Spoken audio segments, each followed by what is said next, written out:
अस्सलामुअलैकुम। Horror stories के एक न्यू एपिसोड के साथ मैं हूं मजहर मलिक। कैसे हैं आप लोग? उम्मीद है खैरियत से होंगे। आप जो कहानियां मुझे भेजते हैं मैं उसको प्रोग्राम में शामिल करता हूं और ये सिलसिला चलते चलते आज उस जगह पे पहुंचने जा रहा है जहां पे हम 1000 एपिसोड मुकम्मल करने जा रहे हैं। मेरे लिए ये इंतहाई हैरान कुन बात है। यकीन मानिए, जब मैंने ये सिलसिला शुरू किया था उस वक्त मैंने सोचा भी नहीं था कि ये तादाद इतनी बढ़ जाएगी कि मैं तकरीबन 1000 एपिसोड रिकॉर्ड कर सकूंगा। खैर, बहुत सारी बातें हैं करने वाली जो मैं 1000 एपिसोड जिस दिन आप सुन रहे होंगे बहुत सारी बातें आपके साथ करूंगा।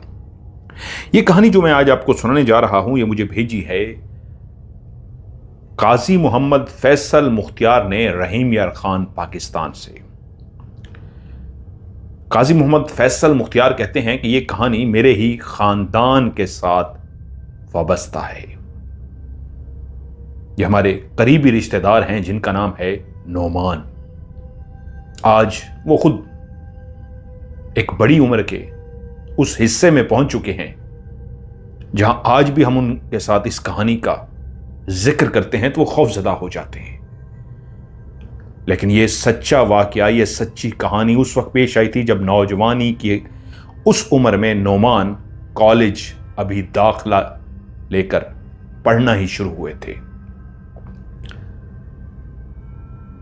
और एक ऐसे राज से पर्दा भी हट गया था जिसके बारे में कोई भी नहीं जानता था, क्योंकि नोमान के वाले साहब जो हमारे करीबी रिश्तेदार हैं, अंकल सैयद मोहम्मद हसन शाह, उनकी शख्सियत का छुपा हुआ एक ऐसा पहलू भी था जो पूरे खानदान के सामने आ गया था। आइए इस कहानी को नोमान की जुबानी सुनते हैं जिसने पूरे खानदान को यह वाकया जिस अंदाज में बताया था। मुज्तबा नोमान कहते हैं मेरा दोस्त बना उस वक्त जब कॉलेज में हम दोनों ने इकट्ठे एडमिशन लिया। और यह वाकया असल में मुज्तबा की जिंदगी के साथ जुड़ा हुआ है। मुज्तबा और उसका छोटा भाई मुस्तफा अपने मां बाप के दो ही अकलौते बेटे थे। उनकी बहुत ख्वाहिश थी कि उनके यहां बेटी पैदा हुए, लेकिन सिर्फ 2 बेटों के बाद उनके यहां कोई औलाद पैदा ना हो सकी। वाले साहब सरकारी मुलाजिम थे और नौकरी के लिए दूसरे शहर में आबाद थे। असगर साहब की बीवी और उनके दोनों बेटे मुज्तबा और मुस्तफा गांव में ही रहते थे और उनकी ख्वाहिश थी कि उनके बच्चे तालीम हासिल करें। इसी तालीम की ही बुनियाद पर उनको सरकारी मुलाजमत मिली थी। वो बहुत नेक और शरीफ इंसान थे, रिश्वत नहीं लेते। अगर वो रिश्वत लेते होते तो शायद बहुत कुछ अपनी जिंदगी में बना चुके होते, लेकिन ईमानदार होने की वजह से हमेशा उन्होंने ईमानदारी को तरजीह दी थी, रिश्वत नहीं ली थी। इसलिए वो अपना घर जायदाद कुछ भी नहीं बना सके थे। उनके दफ्तर में काम करने वाले जितने भी बाकी लोग थे उन पे हंसते और कहते, देखे हमने क्या से क्या बना लिया, आपके पास तो इतने पैसे भी नहीं कि अपना किराए का एक अच्छा सा मकान लेकर अपनी फैमिली को अपने पास रख सकें। और असगर साहब मुस्कुराकर कहते, मैं इतने में ही खुश हूं, रात को सुकून की नींद सोता हूं क्योंकि ये यकीन है कि मैंने जो कुछ कमाया है हक हिलाल का कमाया है। अपनी बीवी और दोनों बेटों को हक हिलाल की रोटी खिलाई है। ये सुकून ही मेरी जिंदगी का सबसे बड़ा सरमाया है। अब नोमान उस गांव के अंदर अपनी तालीम मुकम्मल कर चुका था। अब उसे किसी कॉलेज में एडमिशन लेना था और उस गांव के अंदर कॉलेज मौजूद नहीं था। असगर साहब ने फौरी तौर पे अपने बेटे को बुलाया और शहर के अंदर उसका फौरी तौर पे कॉलेज के अंदर दाखिला तो करा दिया, लेकिन अब मसला आन पड़ा था किराए के मकान को ढूंढने का जहां पे वो अपनी फैमिली को अपने साथ अब रख सकते। वो खुद एक ऐसी जगह पे रह रहे थे जहां पे 2-3 लोग मिलके एक किराए के कमरे को लेके इकट्ठे ही उसी कमरे में 3-4 लोग सो जाते थे। फौरी तौर पे एक ऐसा मकान ढूंढना जिसका किराया भी कम हो और बहुत अच्छा बना हुआ हो मुश्किल पेश आ रही थी। वहीं पे उनके एक दोस्त ने असगर साहब को बताया कि आपकी मुश्किल मैं हल किए देता हूं। हमारे एक जानने वाले हैं, उनसे मैंने जिक्र किया था आपके लिए कि कोई मकान किराए पे अगर मिल जाए तो उन्होंने एक मकान के बारे में बताया है। काफी बड़ा मकान है, हाँ थोड़ा सा बोसीदा है, पुराना है, लेकिन मजबूत बना हुआ है, काफी अरसे से बंद पड़ा हुआ है। आप अगर देखना चाहें तो किराया भी मुनासिब है। असगर साहब जब मकान को देखने के लिए पहुंचे तो वो गली जहां पे बिल्कुल खत्म हो रही थी, उसी के एंड में एक और छोटी सी गली बनी हुई थी। उसी गली में आप जैसे दाखिल होते तो बिल्कुल आखिर के ऊपर एक दरवाजा था। उस दरवाजे को देख के ही लगता था कि ये बहुत पुराना मकान है, लेकिन जिसने भी बनवाया था अपने वक्त के हिसाब से बहुत मजबूत और खूबसूरत बनाया था, लेकिन आज के उस दौर के हिसाब से वो बहुत पुराना मकान था। लकड़ी का बड़ा सा दरवाजा खोल के जब वो अंदर दाखिल हुए तो एक काफी बड़ा सहन उनका मुंतजिर था। एक साइड पे नहाने के लिए और एक साइड पे बाथरूम भी बना हुआ था। वॉशरूम बाथरूम अलग अलग सेपरेट उस वक्त बनाए जाते थे। आगे बरामदा सा था, पिलर बने हुए थे, गोल गोल से 3 पिलर लगे हुए थे और उन 3 पिलर को अब जैसे क्रॉस करते वो छत सी बनी हुई थी जो बरामदे की छत थी। और उस छत के बाद 2 कमरे इस अंदाज में बनाए गए थे, एक लेफ्ट साइड पे और एक राइट साइड पे, और उन दोनों कमरों के दरमियान एक छोटी सी गली बनाई गई थी। उस गली में चलते हुए जब आप बिल्कुल पीछे पहुंच जाते, जहां पे ये दोनों कमरे जो लेफ्ट और राइट थे ये खत्म हो जाते, तो वहां पे एक और छोटा सा सहन बनाया गया था। यानी सहन से मुराद इसके ऊपर छत नहीं थी, और उस सहन के बाद फिर से 2 कमरे बनाए गए थे। यकीनन ये 2 कमरे जानवर बांधने के लिए वो इस्तेमाल करते थे। वहां पे आज भी इस तरह की चीजें पड़ी हुई थी जिससे अंदाजा होता था किसी वक्त में यहां पे भेड़ बकरियां पाली जाती थी। और पीछे ही जहां पे वो एक और छोटा सा सहन था, सीढ़ियां थीं जो ऊपर छत की तरफ जा रही थीं। उन सीढ़ियों पे चलते हुए जब आप ऊपर छत पर पहुंचते थे तो छत के ऊपर भी एक बड़ा सा कमरा बनाया गया था। उसका दरवाजा बंद था, उसको ताला लगा दिया गया था, काट कबाड़ टूटी फूटी चीजें उसके अंदर भर दी गई थीं। जब वो मकान उनको दिखा रहे थे तो उन्होंने कहा अगर आपको जरूरत होगी तो इसका भी ताला खोल के ये कमरा आपको साफ कर देंगे। उन्होंने कहा ठीक है, अभी तो जरूरत नहीं, लेकिन अगर जरूरत हुई तो हम इसको खाली करा देंगे। नीचे अब 4 कमरे मौजूद थे। टोटल वो घर के फर्द ही 4 थे, एक कमरा मियां बीवी के लिए और 2 बेटों के लिए फिर भी एक कमरा इजाफी था। यूं किराए पर मकान ले लिया गया क्योंकि किराया बहुत मुनासिब था, और वजह यही थी वो बहुत पुराना, लेकिन उसके अंदर जितनी भी ईंटें लगाई गई थी ये उस वक्त की ईंटें थी जब ईंटें बहुत चौड़ी नहीं होती थी, बारीक बारीक सी पतली सी ईंटें लगाई जाती थी। जो आज भी जो किले बने हुए हैं, जैसे लाहौर में बादशाही किला है, इस तरह के इंडिया में भी कई फोर्ट किले बने हुए हैं, उनके अंदर बारीक बारीक ईंटें इस्तेमाल की जाती हैं जो बहुत मजबूत होती हैं। ये मकान भी उन बारीक ईंटों से बना हुआ था जिसकी वजह से देख के ही लगता था काफी पुराना मकान है।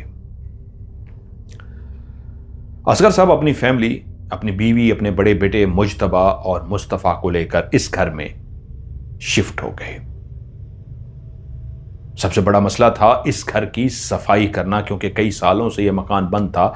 हर जगह पे जाले लगे हुए थे, धूल मट्टी जमी हुई थी। कमरे जो खाली तो थे लेकिन हर जगह पे छत के साथ कोनों में छोटे छोटे जाले, बड़े जाले, हर तरह के मकड़ी के जाले से भरे हुए थे। अब असगर साहब तो जॉब से छुट्टी नहीं कर सकते थे, वो तो नौकरी पे चले जाते। बीवी और उनके दोनों बेटे, बड़ा मुज्तबा और मुस्तफ़ा, मिलके उन्होंने पूरे घर की 3-4 दिन लगा के इस तरह की सफाई कर दी कि उस घर को इस काबिल बना दिया कि अब वो एक साफ सुथरा घर नजर आता था। माना कि बहुत पुराना था लेकिन मजबूत बना हुआ। ऐसा नहीं लगता था कि इसकी दरो दीवार हिल जाएगी या गिर जाएगी। अब बड़ा बेटा मुज्तबा कॉलेज जाना शुरू हो गया और छोटा बेटा मुस्तफ़ा वहीं के स्कूल में उसको दाखिला दिला दिया गया। वो 8वीं क्लास में था। जिस कॉलेज में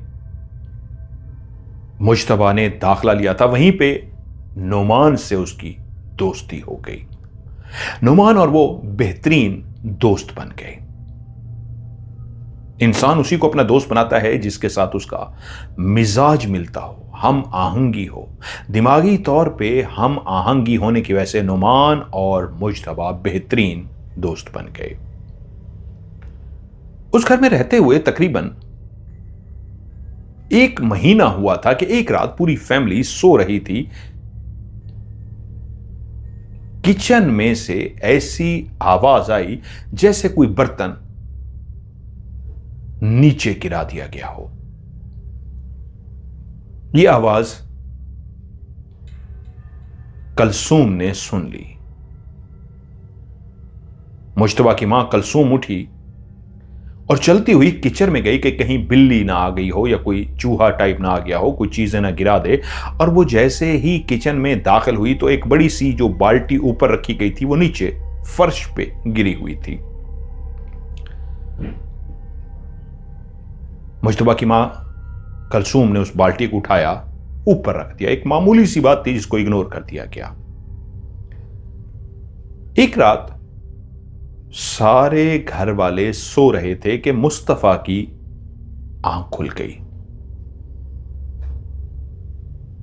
रात की उस खामोशी में उसने एक आवाज को सुना जैसे कोई प्लेट के ऊपर चम्मच को पकड़ के जोर जोर से पीटना शुरू कर दे। तो जैसे प्लेट के ऊपर चम्मच की चोट पड़ती है तो एक शोर सा पैदा होता है, वैसा ही एक टक टक टक टक टक टक टक टक टक एक शोर सा पैदा हो रहा था।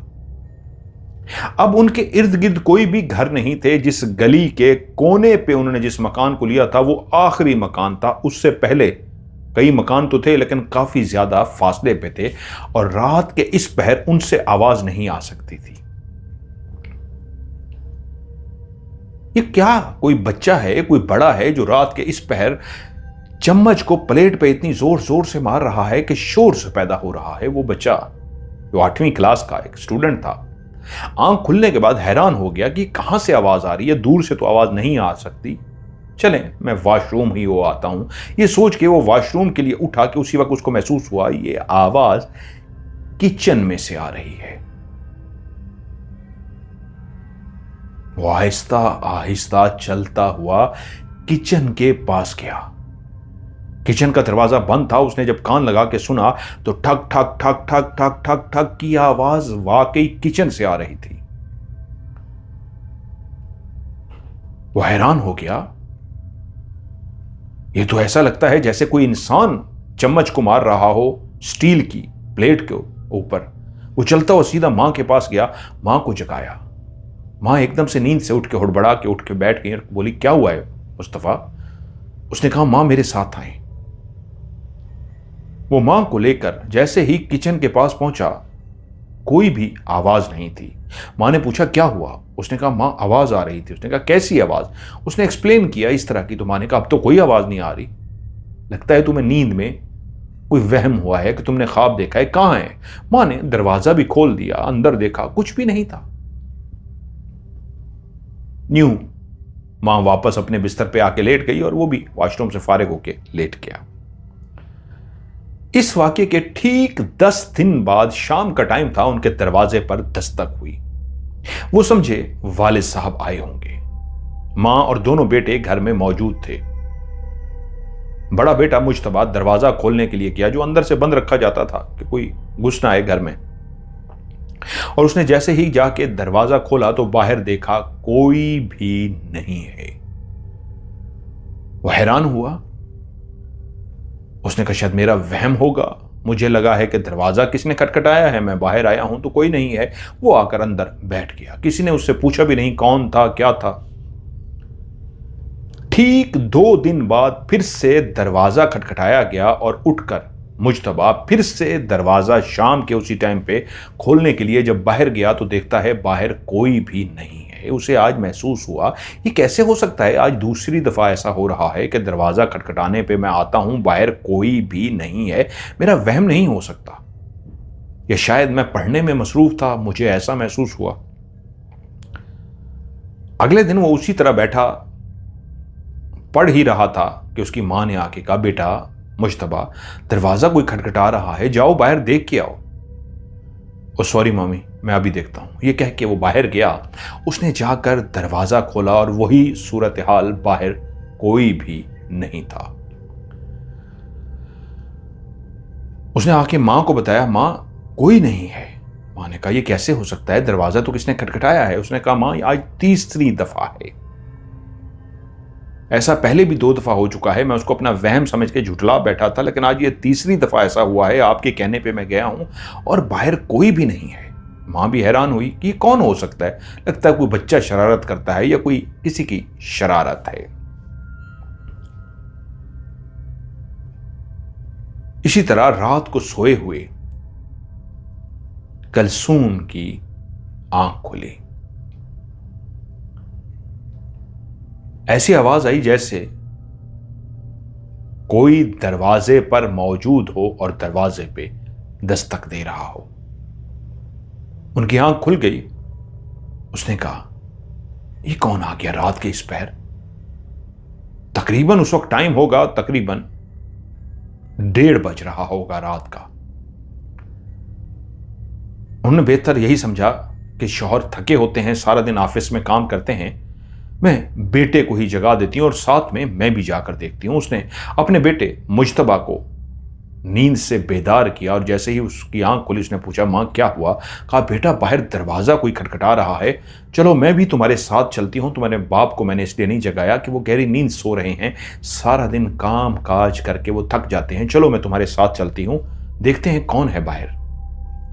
मां जब अपने बेटे से बात कर रही थी तो उसी लम्हे भी दरवाजे पे ठक ठक ठक ठक की दस्तक सुनाई थी, जिस पे बेटा एकदम से उठ गया कि दरवाजा बजाने वाला अभी भी दरवाजा बजा रहा था। अब मुज्तबा आगे आगे चल पड़ा और मां पीछे पीछे, और जैसे ही मुज्तबा दरवाजे पे पहुंचा तो मां ने कहा पहले पूछो कौन है, कौन है बाहर, बाहर कौन है। मुज्तबा ने दूसरी दफा आवाज देकर पूछा, बाहर से कोई आवाज ना आई। उसने दरवाजा खोल दिया, बाहर कोई भी नहीं था। मां ने भी झांक के देखा, बाहर कोई भी नहीं है। मां ने कहा लगता है शायद जो दरवाजा खटखटा रहा था काफी देर दरवाजा बजाता रहा है, जब दरवाजा हमने इतनी देर से खोला तो वो चला गया होगा। इस बात को भी किसी ने सीरियस ना लिया। अब कुछ दिनों के बाद छोटे बेटे मुस्तफा ने एक रात को सोए हुए आवाज सुनी और उसकी आंख खुल गई। ऐसा लग रहा था जैसे घर में कोई इस तरह 3-4 हाथ में चम्मच पकड़ के प्लेट को ठा ठा ठा ठा ठा ठा ठा पीट रहा हो, और प्लेट भी नहीं, कोई बड़ी सी स्टील की चीज हो। उसकी आंख खुल गई, उसके कानों में इस तरह का शोर आ रहा था। एक प्लेट की आवाज उसने पहले सुनी थी, आज तो आवाज बहुत तेज थी। सोए हुए बाप को, मां को, बड़े भाई को देखा और हैरान हुआ कि ये कैसी आवाज आ रही है। तभी एक ठा की आवाज आई और एक बर्तन नीचे गिर गया। उस आवाज को सुन के उसकी मां भी झटका मार के जाग गई। कलसूम ने बेटे को उठ के बैठे हुए देखा तो पूछा क्या हुआ है, ये कैसी आवाज थी। उसने कहा पता नहीं मां, ठा ठा ठा ठा की आवाज आ रही थी। जैसे पहले एक दफा आई थी वो तो बहुत आहिस्ता थी, आज तो बहुत तेज आवाज आ रही थी। और अभी कोई बर्तन गिरने की आवाज आई है, लगता है किचन से आई है। मां बेटा दोनों चलते हुए किचन के अंदर गए तो वो बड़ी सी परात जिसके अंदर आटा गूंदा जाता है, जो बड़ी सी होती है, वो नीचे जमीन पर गिरी हुई थी। उसको देखते ही मां समझ गई कि ये अभी नीचे गिरी है, वो अपनी जगह पर मौजूद नहीं थी। तभी मुस्तफा ने मां से कहा, मां इसी के ऊपर जैसे कोई 5-6 चम्मच लेके जोर जोर से ठा ठा ठा ठा की आवाजें पैदा करता है, ऐसी आवाजें आ रही थी जिससे मैं उठकर बैठ गया था। आपको याद है ना, पिछली दफा भी मैंने आपको जगाया था, वो तो किसी छोटी प्लेट पे जैसे कोई चम्मच से पीट रहा हो, आज इस परात पे कोई 4-5 ज्यादा चम्मच से पीट रहा था और ये गिरने की आवाज आई है। पूरे किचन को मां बेटे ने अच्छी तरीके छान मारा, ऐसा कोई सबूत ना मिला जिससे अंदाजा हो सकता कि ये किस वजह से गिरी है। कलसूम ने फैसला किया कि वो अपने शौहर से इस बात का जिक्र करेगी। अब कोई भी अगर वाकया होगा तो अपने शौहर को जगाएगी, असगर साहब को, और उनके साथ जिक्र कर देगी। लेकिन कुछ दिनों तक कोई भी वाकया ना हुआ, वो भी इस बात को भूल गई। एक दिन कलसूम उस सहन के अंदर मौजूद थी। वो जो पीछे वाले 2 कमरे थे वो भी अब रिहाइश के उन्होंने काबिल बना दिए थे, लेकिन वो जो सीढ़ी थी जिसके जरिए वो ऊपर जाते थे उसको कभी भी उन्होंने इस्तेमाल नहीं किया था। और सीढ़ी इस अंदाज के अंदर बनी हुई थी, उसके बिल्कुल नीचे वाली जो साइड थी, अक्सर अमूमन जब सीढ़ियां बनाई जाती हैं उसके नीचे वॉशरूम बना दिया जाता है, खाली जगह छोड़ दी जाती है, इस तरह का होता है। लेकिन वो सीढ़ी एक अजीब सी इस अंदाज की थी कि उस सीढ़ी के नीचे जैसे ही आप जाते वहां पे एक दीवार सी बनी हुई थी, और वो बहुत पुराने वक्त के एक डिजाइन के साथ सीढ़ी बनाई गई थी। और वो जो दीवार सी भी थी वो इतनी मट्टी हो गई थी, शायद जानवर बांधते थे या वहां पे क्या करते थे, क्योंकि वहां पे किला टाइप भी बना हुआ था जिसके साथ किसी जानवर को बांधा जाता है तो जमीन में किला गाड़ दिया जाता है। तो उस जगह को उन्होंने साफ भी नहीं किया था, ऊपर वो लोग जाते भी नहीं थे। वो दीवार अजीब सी मट्टी कह लीजिए, डस्ट कह लीजिए, कोई क्या कह लीजिए, उससे भरी हुई थी। तो कलसूम ने एक दिन कहा, बुरा लगता है, इसको भी मैं साफ कर देती हूं। जब वो उसको साफ करने के लिए उस जगह पे पहुंची हैं तो आगे से जब उन्होंने उस मट्टी को रगड़ रगड़ से साफ करना शुरू किया है तो बकायदा नीचे ईंटें नजर आनी शुरू हो गई हैं। पहले इस तरह का लेप दिया गया था, जैसे कच्ची मट्टी का लेप दे दिया जाता है, और उस लेप के बाद मुख्तलिफ डस्ट या जो जानवर बांधने से कचरा जाता रहा तो वो मैली हो गई थी। उन्होंने जब उसको जोर से कपड़ा गीला करके साफ करना शुरू किया तो पीछे से दीवार बरामद होनी शुरू हो गई, ईंटें नजर आनी शुरू हो गई। साफ करते करते एकदम से महसूस हुआ एक जगह पे जब उन्होंने कपड़ा मारा तो वहां पे एक ईंट की बजाय लकड़ी का अंदाजा हुआ, एहसास हुआ कि इस जगह पे लकड़ी मौजूद है। उन्होंने उस लकड़ी को भी साफ करते करते पता लगा तो एक छोटी सी खिड़की नुमा दरवाजा जो उस मट्टी के लेप के नीचे छुपा दिया गया था, एक दरवाजा सा बरामद हुआ। उस दरवाजे को देखकर हैरान रह गई और उसको इस अंदाज में बंद किया गया था कि उस दौर में लोहे की जंजीर एक बनाई जाती थी जो लकड़ी के दरवाजे के एक हिस्से पे लगी होती थी और उसका दूसरा हिस्सा ऊपर बंद कर दिया जाता था। एक पुराने दौर का ताला भी उसके अंदर लगा के उसको बंद कर दिया गया था। उसी वक्त मुज्तबा भी मां के पास पहुंचा और देख के हैरान हो गया कि मां ये क्या निकला है। मां ने कहा मुझे हिस्सा बुरा लगता था कि इतना मैला है, इसको रगड़ रगड़ के साफ कर दूं, लेकिन ये नीचे से एक दरवाजा से निकला है। इस लकड़ी को देखते ही मैंने और ज्यादा साफ करना शुरू कर दिया तो ये तो बाकायदा जैसे खिड़की का एक दरवाजा होता है, ये छोटा सा दरवाजा निकल आया है। मां लगता है ये पुराने वक्त की बनी हुई इमारत है, कोई खास कमरा होगा ये, रुको इस ताले को तोड़ते हैं। मां पहले सोच में पड़ गई, जैसे कहना चाह रही हो बेटा रहने दो, फिर मां भी चुप कर गई। वो ईंट उठाकर ले आया और ईंट के जरिए उस ताले को जोर जोर से तोड़ने की कोशिश करने लगा। बहुत मजबूत पुराने वक्तों का ताला था, लेकिन इतनी ईंटों की चोट लगने के बाद आखिरकार वो भी टूट गया। जैसे ही ताला टूटा मुज्तबा पीछे हट गया। मां ने कहा हटो मैं देखती हूं। ऊपर उसकी जो जंजीर सी थी ऊपर जहां बंधी हुई थी, जहां पे ताला था, उसको मां ने खोल के नीचे किया और जैसे ही दरवाजे को धक्का दिया तो कई सालों से बंद वो दरवाजा एक जोरदार चरचराहट के साथ खुलना शुरू हो गया। लेकिन लगता था जाम हुआ है, कई साल हो गए इसको बंद हुए हुए, लेकिन फिर भी धक्का देते देते जैसे ही थोड़ा सा दरवाजा खुला, एक चीख की आवाज सुनाई दी और मां बेटा दोनों डर कर पीछे हट गए। उस वक्त एक काली स्याह बिल्ली ने बाहर छलांग मारी और दौड़ती हुई बाहर निकल गई।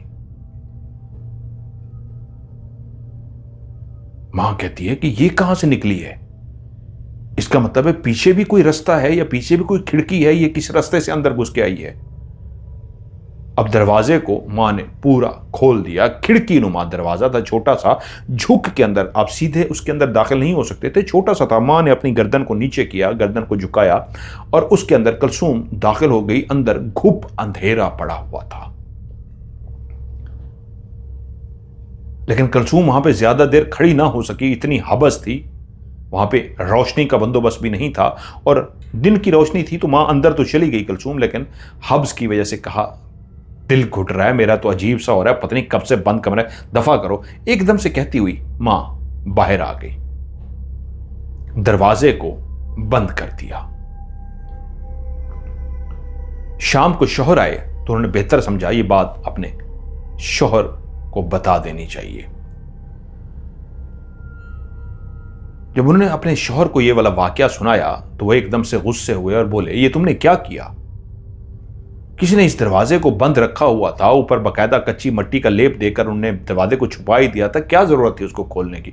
वो बोली मेरा कतन मकसद नहीं था कि मैं दरवाजा ढूंढूं या मैंने इसलिए उस जगह को साफ किया तो मुझे दरवाजा नजर आ गया। तो भाई अगर नजर आ गया तो उसके ताले को तोड़ने की क्या जरूरत थी। ऊपर भी तो एक कमरा है जिसको ताला लगा हुआ है, हमने उसको भी अभी तक नहीं खोला क्योंकि जरूरत नहीं है, तो इसको भी क्या खोलने की जरूरत थी। मैं खाम खा के काम तुम लोग करते हो। अरे बाबा क्या हो गया असगर साहब, आपको बताया ही है, बिल्ली थी कहीं से घुस आई होगी, उसने हमें नुकसान थोड़ा पहुंचाया, चली गई है। खैर उन्होंने कहा बंद कर दो उसको। अब ताला तो टूट चुका था, वो दरवाजा तो वैसे ही बंद कर दिया गया था। उन्होंने कहा मैंने बाद में बंद ही कर दिया था।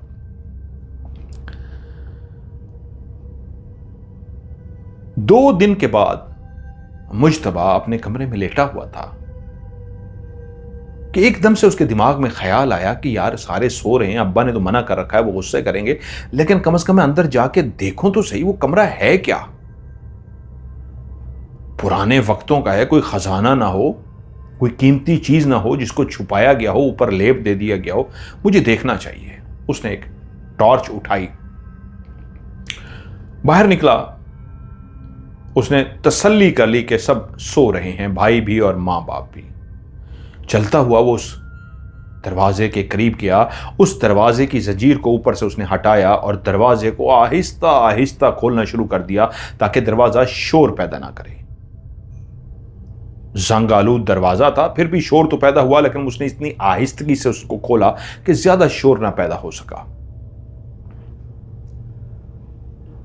वो जैसे ही उस कमरे के अंदर दाखिल हुआ, उसके हाथ में टार्च जो जली हुई थी, उसकी रोशनी में दरो दीवार को देख रहा था कि उसको महसूस हुआ जैसे पूरा कमरा पहले से ही रोशन हो। उसके अंदर एक ऐसी रोशनी जैसे सूरज की किरणें बाहर से एक सफ़ेद रोशनी लेकर आती हैं। रात के 12:30 बजे ऐसी एक रोशनी बाहर से अंदर की तरफ आ रही थी जिसने पूरे कमरे को चमका दिया था। बिल्कुल सामने एक इंतहाई मॉडर्न खूबसूरत सा बिस्तर लगा हुआ था, बेड लगा हुआ था। वो बेड को देखकर हैरान रह गया, उसकी लकड़ी, उसका डिजाइन, उसके ऊपर जिस तरह का गद्दा पड़ा हुआ था, वो उसके ऊपर जाके हाथ फेरना शुरू हो गया। कैसा खूबसूरत ये बिस्तर है, उसका गद्दा है। इस टूटे फूटे पुराने दौर के मकान के अंदर ऐसा खूबसूरत बिस्तर। और सबसे बड़ी बात, उस कमरे के अंदर जिस तरह की भीनी भीनी खुशबू फैली हुई थी, वो उस खुशबू को सूंघ ही रहा था कि उसने देखा नीचे गुलाब के फूल की पत्तियां पड़ी हुई हैं। अरे वाह, ये ताजे गुलाब के फूल की पत्तियां कहां से आई। वो नीचे गुलाब के पड़े हुए फूल की पत्तियों को देख रहा था, इधर उधर देख रहा था कि तभी दीवार के सामने उसने एक हाथ से बनाई गई पेंटिंग को देखा। वो एक ऐसी बड़ी पेंटिंग थी जो एक इंसानी कद के बराबर, तकरीबन इंसानी कद 5 फुट 8 इंच होता है, वो 6 फुट लंबी एक पेंटिंग थी जिसको हाथ से बनाया गया था, एक इंतहाई हसीनो जमील लड़की की, जिसका चेहरा इतना हसीन था, उसकी पलकें, उसकी आंखें ऐसी थीं जैसे वो पलकें झपक रही हो, इतनी नेचुरल आंखें बनाई गई थी जैसे हकीकत में वो एक जिंदा तस्वीर हो। रंग इस तरह के बखेरे गए थे जैसे हकीकत में एक सामने लड़की खड़ी हो, लेकिन वो रंगों का इम्तिजाज था, लड़की नहीं थी। वो उस तस्वीर को देखकर खो सा गया। उस लड़की ने इंतहाई महंगे, इंतहाई खूबसूरत किस्म के कपड़े पहने हुए थे। उसने अपने दुपट्टे को अपने एक बाजू पे डाल रखा था। गले में उसने इंतहाई खूबसूरत सा एक चमकता हुआ लॉकेट पहना हुआ था, जैसे हीरों से बनाया गया हो। उसके चेहरे पे मुस्कुराहट थी, उसके दांत इतने सफेद थे जैसे मोती चमक रहे हों। उसके होंठ ऐसे थे जैसे गुलाब की पंखड़ियां। और जैसे जैसे वो घूमता था, हटता था, उसको लगता था आंखें बिल्कुल उसी के साथ ही गोल गोल घूम रही हैं। वो लेफ्ट पे जाता तो आंखें लेफ्ट की तरफ देखती, वो राइट की तरफ जाता तो आंखें राइट की तरफ देख जाती। वो उस तस्वीर के अंदर, उसकी खूबसूरती के अंदर ऐसा महव हो गया कि कितनी देर खड़ा वो उस तस्वीर को देखता रहा और उस खुशबू से जो भीनी भीनी पूरे कमरे में फैली हुई थी लुत्फ अंदोज होता रहा कि इसको एहसास ही ना हुआ कि सुबह की रोशनी बाहर फैलना शुरू हो गई है। चिड़ियों के चहचहाने की आवाज आनी शुरू हो गई थी, जिसका मतलब था सुबह होने वाली है। वो जल्दी से होश में आया, जल्दी से बाहर निकला, दरवाजे को बंद किया और अपने कमरे में जाकर लेट गया। रात आ गई और जैसे ही रात के 12 बजे उसके अंदर बेचैनी शुरू हो गई कि मुझे दोबारा उस भीनी भीनी खुशबू के पास जाना है, उस हसीन और जमील तस्वीर में मौजूद उस लड़की को जाके देखना है जिसके अंदर कोई ऐसा जादू है कि जब उसने देखना शुरू किया था तो पागलों की तरह उसको देखता ही गया था। 12 बजते ही वो फिर से उस दरवाजे को खोल के अंदर दाखिल हो गया।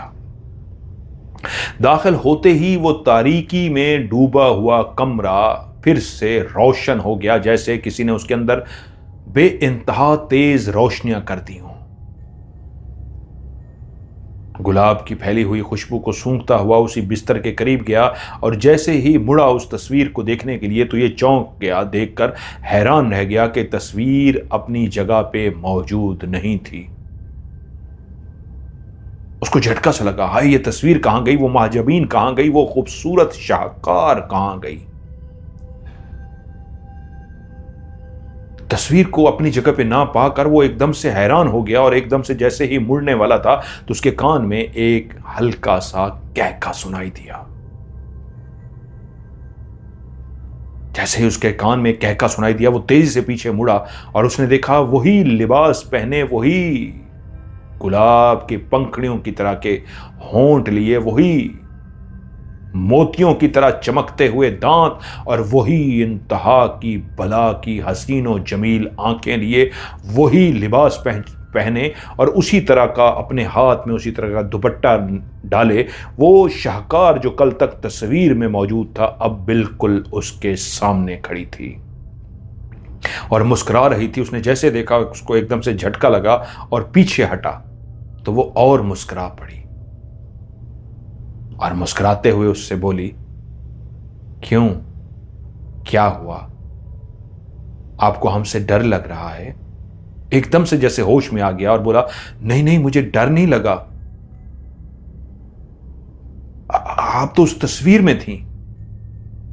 हां, और आप कल जितनी रात खड़े होकर तस्वीर से बातें करते रहे हैं और जितना आपको तस्वीर से प्यार हो गया था तो हमें लगा हमें आपके सामने आ जाना चाहिए। हमने आपके लिए तस्वीर को हटा के अपने आप को आपके सामने पेश किया। और देखिए, हमने वही लिबास पहना है जो तस्वीर में था, हमने वही सब कुछ वैसा ही तैयार किया है अपने आप को, ताकि आपको लगे हम वही हैं, तस्वीर वाली वही है ना, या देखें कोई तब्दीली है हम में। उसने सर से पांव तक देखा और कहा, नहीं, आप बिल्कुल वैसी हैं। वो तो कब की हमारी तस्वीर है, लेकिन हमने आपके सामने आने के लिए अपना वही रूप धारा है, वही अपना गेटअप किया है, वही लिबास पहना है, वैसे ही बाल बनाए हैं ताकि आपको अच्छे लगें। अब हम आपसे पूछते हैं, हम आपको कैसी लगी हैं? उसने कहा, आप वाकई बहुत हसीन हैं, जो भी आपको एक दफा देख ले वो आपका दीवाना हो जाए। क्या मैं आपसे आपका नाम पूछ सकता हूं? वो मुस्कुराई और बोली, हां, क्यों नहीं, लेकिन पहले आप हमें अपना नाम बताइए, आपका नाम क्या है? तो वो बोला, मेरा नाम मुज्तबा है। और आपका नाम? वो बोली, हमारा नाम महापारा है। उसने कहा, जैसा आपका नाम है वैसी ही आप खूबसूरत हैं, महापारा। महापारा उससे बोली, आप भी कोई कम खूबसूरत तो नहीं है। बनाने वाले ने आपको कितना हसीनो जमील बनाया है। वो बोला, मैं तो कुछ भी नहीं हूं। जो हुस्न आपके पास है वो तो किसी को भी पागल कर देने के लिए काफी है। तो वो बोली, आप खड़े क्यों हैं, बैठिए ना। वो उसके साथ बिस्तर पर बैठ गई, वो दोनों बैठ गए और वो उससे बोली, हमें खुशी हुई आप यहां पे आए और हमें बहुत अच्छा लगेगा कि अगर आप रोज रात को हमारे पास आ जाएं तो हमारा दिल लग जाएगा। वो तो खुद उसका दीवाना हो चुका था, वो उसे गले लगाना चाहता था। उसके जिस्म से निकलने वाली भीनी भीनी खुशबू उसको पागल कर रही थी, जुनूनी कर रही थी। वो बैठकर ढेरों बातें करते रहे, यहां तक कि जब जाने का टाइम हुआ तो वो उससे बोली, हम जानते हैं आप हमें गले लगाना चाहते थे, लगाइए, लेकिन एक शर्त पे, हम आपको गले लगाने देंगे, कल आप वापस आएंगे ना? वो बोला, हां, ये वादा है, कल मैं वापस आऊंगा। तो उसने अपने बाजू इस अंदाज में फैला दिए जैसे कह रही हो, तो लो फिर हमें गले लगा लो। उसने महापारा को गले लगा लिया। वो महापारा को गले उसने क्या लगाया, उसे लगा दुनिया जहान की खुशियां उसे मिल गई हैं। वो दुनिया का अपने आप को सबसे खुशकिस्मत लड़का समझने लगा। एक ऐसी लड़की जिसको कोई भी देख के दीवाना हो जाए, पागल हो जाए। जिंदगी में कभी भी उससे खूबसूरत लड़की ना मिल सकती थी, ना उसने कभी देखी थी। वो उसके सीने से लगी हुई थी और उस लड़की ने उसे अपने से अलग किया और कहा, अब जाइए, कल दोबारा मिलेंगे।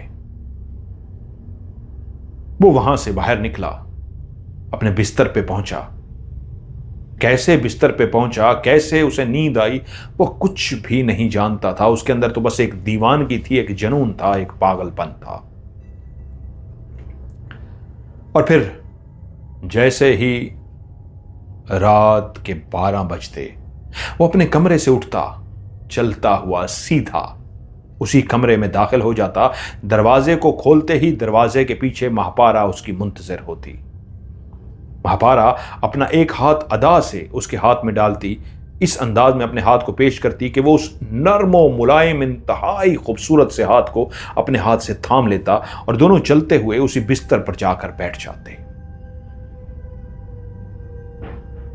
इतनी ज्यादा बातें करते कि टाइम का पता ही ना चलता कि कब सुबह होने वाली है, लेकिन उसको, महापारा को, टाइम का अंदाजा होता।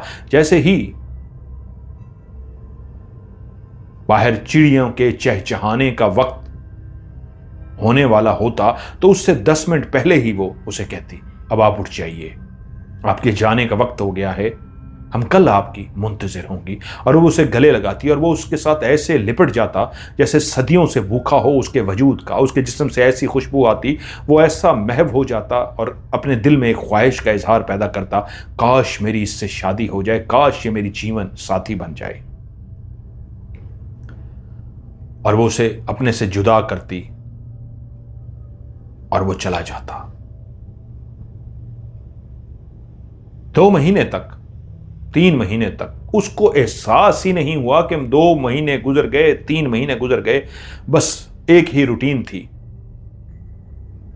कि वो रात होते ही उठ जाता और उसके पास चला जाता। ये सिलसिला इसी तरह चलता रहा यहां तक कि 4 महीने हो गए, 5 महीने हो गए, 6ठा महीना शुरू होने वाला था कि एक रात वो जैसे ही उसी कमरे के अंदर दाखिल हुआ, महापारा उसकी मुंतजिर थी। उसी तरह उसने अपने हाथ को आगे किया, वो उसके हाथ को थामे हुए चलता हुआ आगे पहुंच गया और महापारा ने उससे कहा, मुज्तबा, वक्त आ गया है हमारे मिलन का, हमारी शादी का, एक होने का। मैं जानती हूं तुम्हारे दिल में यह ख्वाहिश है कि तुम मुझे अपनाना चाहते हो, तुम मुझे अपनी बीवी बनाना चाहते हो, मुझसे शादी करना चाहते हो, यही ख्वाहिश है ना तुम्हारे अंदर। उसने खुशी से सर हिला दिया। हां, उसके चेहरे पे लड्डू फूल रहे थे, ऐसे लड्डू फूट रहे थे जिसको वो जान सकती थी कि कितना खुश हो गया इस बात को सुन के। तो वो बोली, कल वो रात आने वाली है, कल वो घड़ी आने वाली है जब हम दोनों एक हो सकते हैं। लेकिन पहले मैं आपसे पूछना चाहती हूं, क्या आप मुझसे शादी करना चाहेंगे, मुझे अपनी जीवन साथी बनाना चाहेंगे? मुश्तबा उससे बोला, महापारा, ये कैसा सवाल है, मैं तो खुद चाहता हूं ऐसा हो।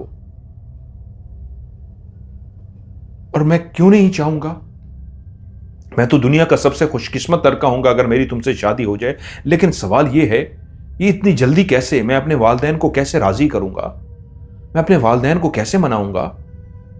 तो वो बोली, वो बाद में आप मना लीजिएगा, हालात पैदा ऐसे हो जाएंगे कि सब मान जाएंगे, लेकिन अभी आप उनको फौरी तौर पे नहीं बता सकते। अभी हमें सिर्फ शादी करनी है, अभी आपको मेरे धर्म के हवाले से निकाह करना है, कल हम निकाह करेंगे और जब हमारा निकाह हो गया तो फिर मैं आपकी हो जाऊंगी, आप मुझे अपनी बाहों में भर सकेंगे, ये वजूद आपका हो जाएगा, महापारा आपकी हो जाएगी। फिर आप जैसे महापारा के साथ वक्त गुजारना चाहेंगे ये आपकी होगी, आपकी गुलाम। बस आपको हमारी 2 शराइत पूरी करनी होगी। क्या क्या कैसी शराइत? मैं हर तरह की शर्त पूरी करने को तैयार हूं। कल आप जो हम आपको टाइम बताएंगे, बिल्कुल आप उसी टाइम से 1 मिनट पहले आएंगे। 12 बजने से 1 मिनट पहले, पूरे 12 बजे भी नहीं, 2 मिनट पहले भी नहीं, पूरे 1 मिनट पहले। और जो आपने अपने हाथ में घड़ी बांधी है, इसी घड़ी के टाइम के हिसाब से 1 मिनट पहले आप इस कमरे में दाखिल होंगे। और दूसरी बात, आप इस अंदाज का लिबास पहन के आएंगे जैसे दूल्हा लिबास पहनता है। मुस्तफा बोला, मैं समझा नहीं। वो बोली, हां, बहुत ज्यादा भड़कीला नहीं, जिस तरह बाकायदा बहुत ज्यादा होता है, लेकिन ऐसा लिबास का आप इंतखाब करेंगे जिससे आपको पहनने के बाद खुद एहसास हो कि आप उस लिबास में इंतहाई खूबसूरत नजर आ रहे हैं, और एक माला भी अपने गले में डाल लेंगे। और आखिरी बात, आप हमारे लिए एक काली बिल्ली भर लेकर आएंगे। काली बिल्ली आप अंदर होने से पहले दरवाजे को खोल के अंदर छोड़ देंगे, और ठीक 2 मिनट बाद आप 12 बजने में 1 मिनट रहता होगा तो आप दाखिल हो जाएंगे। यानी मैं 11:57 पे 11 57 पे बिल्ली को अंदर छोड़ दूं और खुद मैं 11:59 पे अंदर दाखिल हो जाऊं। क्या ऐसे ही है ना? उसने कहा बिल्कुल ऐसे ही है। 2 मिनट पहले बिल्ली को अंदर छोड़ना है और 1 मिनट जब रहता हो 12 बजने में तो अंदर दाखिल हो जाना है। उसने कहा ठीक है, मैं ऐसा ही करूंगा। 2 मिनट कह गया, 3 मिनट। अगले दिन जब वो उठा तो रोज उसे कुछ याद रहता था, कुछ नहीं रहता था। रात जब होती थी तो सब कुछ उसे याद आ जाता था। सुबह वो बहुत कुछ भूल जाता था, लेकिन उसको ऐसा लगता था जैसे वो एक कोई ख्वाब देख रहा हो। अगले दिन वो उठा, उसने सबसे पहले माला खरीदी, बेहतरीन लिबास का इंतखाब किया और अब उसे फिक्र थी एक काली बिल्ली की। काली बिल्ली कहां से लूं, यह उसके लिए मुश्किल था। लेकिन इंसान जब मिशन पे निकलता है तो यह मिशन पूरा कर ही लेता है। उसे काली बिल्ली मिल ही गई। दूध पिलाने के बहाने वो काली बिल्ली के करीब गया और उसे दूध पिलाया। बिल्ली बेचारी डरती डरती जब दूध पीने के लिए करीब आई तो उसने झपट के उसको बोरटे में बंद कर लिया। बिल्ली बहुत चीखी, लेकिन वो उसे पकड़कर ले आया। घर वालों की नजरों से बचा के उसने कमरे के कोने में अपने पीछे जाके उसे छुपा दिया। जैसे ही टाइम करीब आ रहा था वो बार बार घड़ी की तरफ देख रहा था। घर वाले सो चुके थे। घर वाले इन दिनों में इतनी गहरी नींद सोते थे कि किसी को होश ही नहीं होता था और वो हैरान था कि अभी तक घर वालों को शक भी नहीं हुआ था कि वो उठा। उसने लिबास ज़ेब तन किया, खूबसूरत सा लिबास, माला पहनी, अपने आप को दूल्हे की तरह आईने में देखा कि वाकई क्या मैं दूल्हा लग रहा हूं। माला गले में डाले और खूबसूरत लिबास पहने वो बहुत खूबसूरत लग रहा था। घड़ी पे उसने टाइम देखा और जल्दी से उस बिल्ली को पकड़कर वो बाहर आ गया। जैसे ही घड़ी ने 11:57 पे सुई को डाला, उसने जल्दी से उस बोरी का मुंह खोला और दरवाजे को खोल के उसका मुंह इस तरह अंदर कर दिया कि बिल्ली ने देखा कि रस्सा खुल गया है आगे से और वो भाग सकती है। बिल्ली बेचारी भागी, लेकिन उसी वक्त वो अंदर की तरफ चली गई। उसने दरवाजा फिर से बंद कर दिया। मुसलसल घड़ी की तरफ वो नजरें जमाए खड़ा रहा और जैसे ही पूरा टाइम हुआ 11:59 उसने दरवाजा खोला और अंदर दाखिल हो गया। अंदर दाखिल होते ही उसने क्या देखा कि आज जिस जगह पे बिस्तर पड़ा होता था, रोज वो बैठते थे, आज वो बिस्तर मौजूद नहीं है, बल्कि उस जगह पे इंतहाई नफीस से पर्दे लगे हुए हैं। और जैसे ही उसने उस पर्दों को देखा, उसके पीछे उसे एक दरवाजा सा नजर आया। वो चलता हुआ गया, उसने पर्दों को हटा दिया तो पीछे एक इंतहाई खूबसूरत सा दरवाजा था। उसने जैसे ही दरवाजे को खोला तो बेइंतहा खुशबू ने और एक ठंडी हवा के झोंके ने उसका इस्तकबाल किया। वो दरवाज़ा नहीं था, एक और बागीचे में खुलने वाला दरवाज़ा था। उस दरवाजे के खुलते ही गुलाबों की खुशबुएं, मुख्तलिफ फूलों की खुशबुएं, मुख्तलिफ इत्र की खुशबुएं ने उसका इस्तकबाल किया। और उसने क्या देखा कि जिस दरवाजे के एक तरफ वो खड़ा है, दूसरी तरफ इस तरह एक कारपेट बिछाया गया है जो सुनहरी रंग का है, इंतहाई हसीन और जमील, और इर्द गिर्द बागात हैं इस तरह के। वो जो एक रास्ता सा बनाया गया है उसके दोनों तरफ इंतहाई खूबसूरत सी लड़कियां जिन्होंने जर्क बर्क सा इंतहाई कीमती नायाब किस्म का लिबास पहना हुआ है, वो अपने हाथों में प्लेट्स लिए खड़ी हैं जिनके अंदर गुलाब की पंखड़ियां भरी हुई हैं, गुलाब की पत्तियां भरी हुई हैं। जैसे शादी के मौके पे दूल्हा आता है तो लड़कियां दोनों तरफ खड़ी हो जाती हैं और गुलाब की पत्तियां उस पर फेंकती हैं। ऐसे इस्तकबाल करने के लिए दोनों तरफ ही लड़कियां खड़ी थीं। उनके बीच में एक इंतहाई सुनहरी किस्म का कारपेट बिछा हुआ था और उसकी निगाह दूर तक गई तो इर्द गिर्द बागीचे के अंदर बेइंतहा कीमती फूल खिले हुए थे और सामने एक बहुत कीमती महल नजर आ रहा था, जैसे बादशाहों के दौर का एक इंतहाई कीमती सोने का बना हुआ, सुनहरी सोने का बना हुआ इंतहाई कीमती महल ऊंचा सा नजर आ रहा था। उस जगह की खुशबू, उस जगह की महक, उस जगह पे फैले हुए फूल और जितनी खूबसूरत वो मंजर था, वो अपने आप को खुशकिस्मत समझ रहा था। क्या जैसे ही उसने उस दरवाजे को खोला तो सबसे पहले जहां उस खुशबू ने उसका इस्तकबाल किया, उस मंजर ने उसका इस्तकबाल किया, वहीं उसके कान में एक चीख की आवाज सुनाई दी। वो चीख उसी बिल्ली की थी, क्योंकि कुछ देर पहले भी उसने उस बिल्ली की उस तरह की चीख सुनी थी, लेकिन इस अंदाज की वो चीख थी जैसे उस बिल्ली बेचारी को कोई खा रहा हो, कोई चबा रहा हो, जैसे उसके टुकड़े कर रहा हो और उसको दांत गाड़ रहा हो उस बिल्ली के वजूद में, और वो बेचारी दर्द से बिलबिला रही हो, ऐसे ही कोई उस बिल्ली को चबा रहा हो। उसने इर्द गिर्द कमरे के अंदर देखा कि कहां है बिल्ली, कौन उसको चबा रहा है, कौन उसको तड़पा रहा है, लेकिन सामने वाले मंजर ने उसे कहा, छोड़ बिल्ली को, तू सामने देख, तो आज उस महापारा से शादी करने जा रहा है और तू किन चक्रों में पड़ा हुआ है।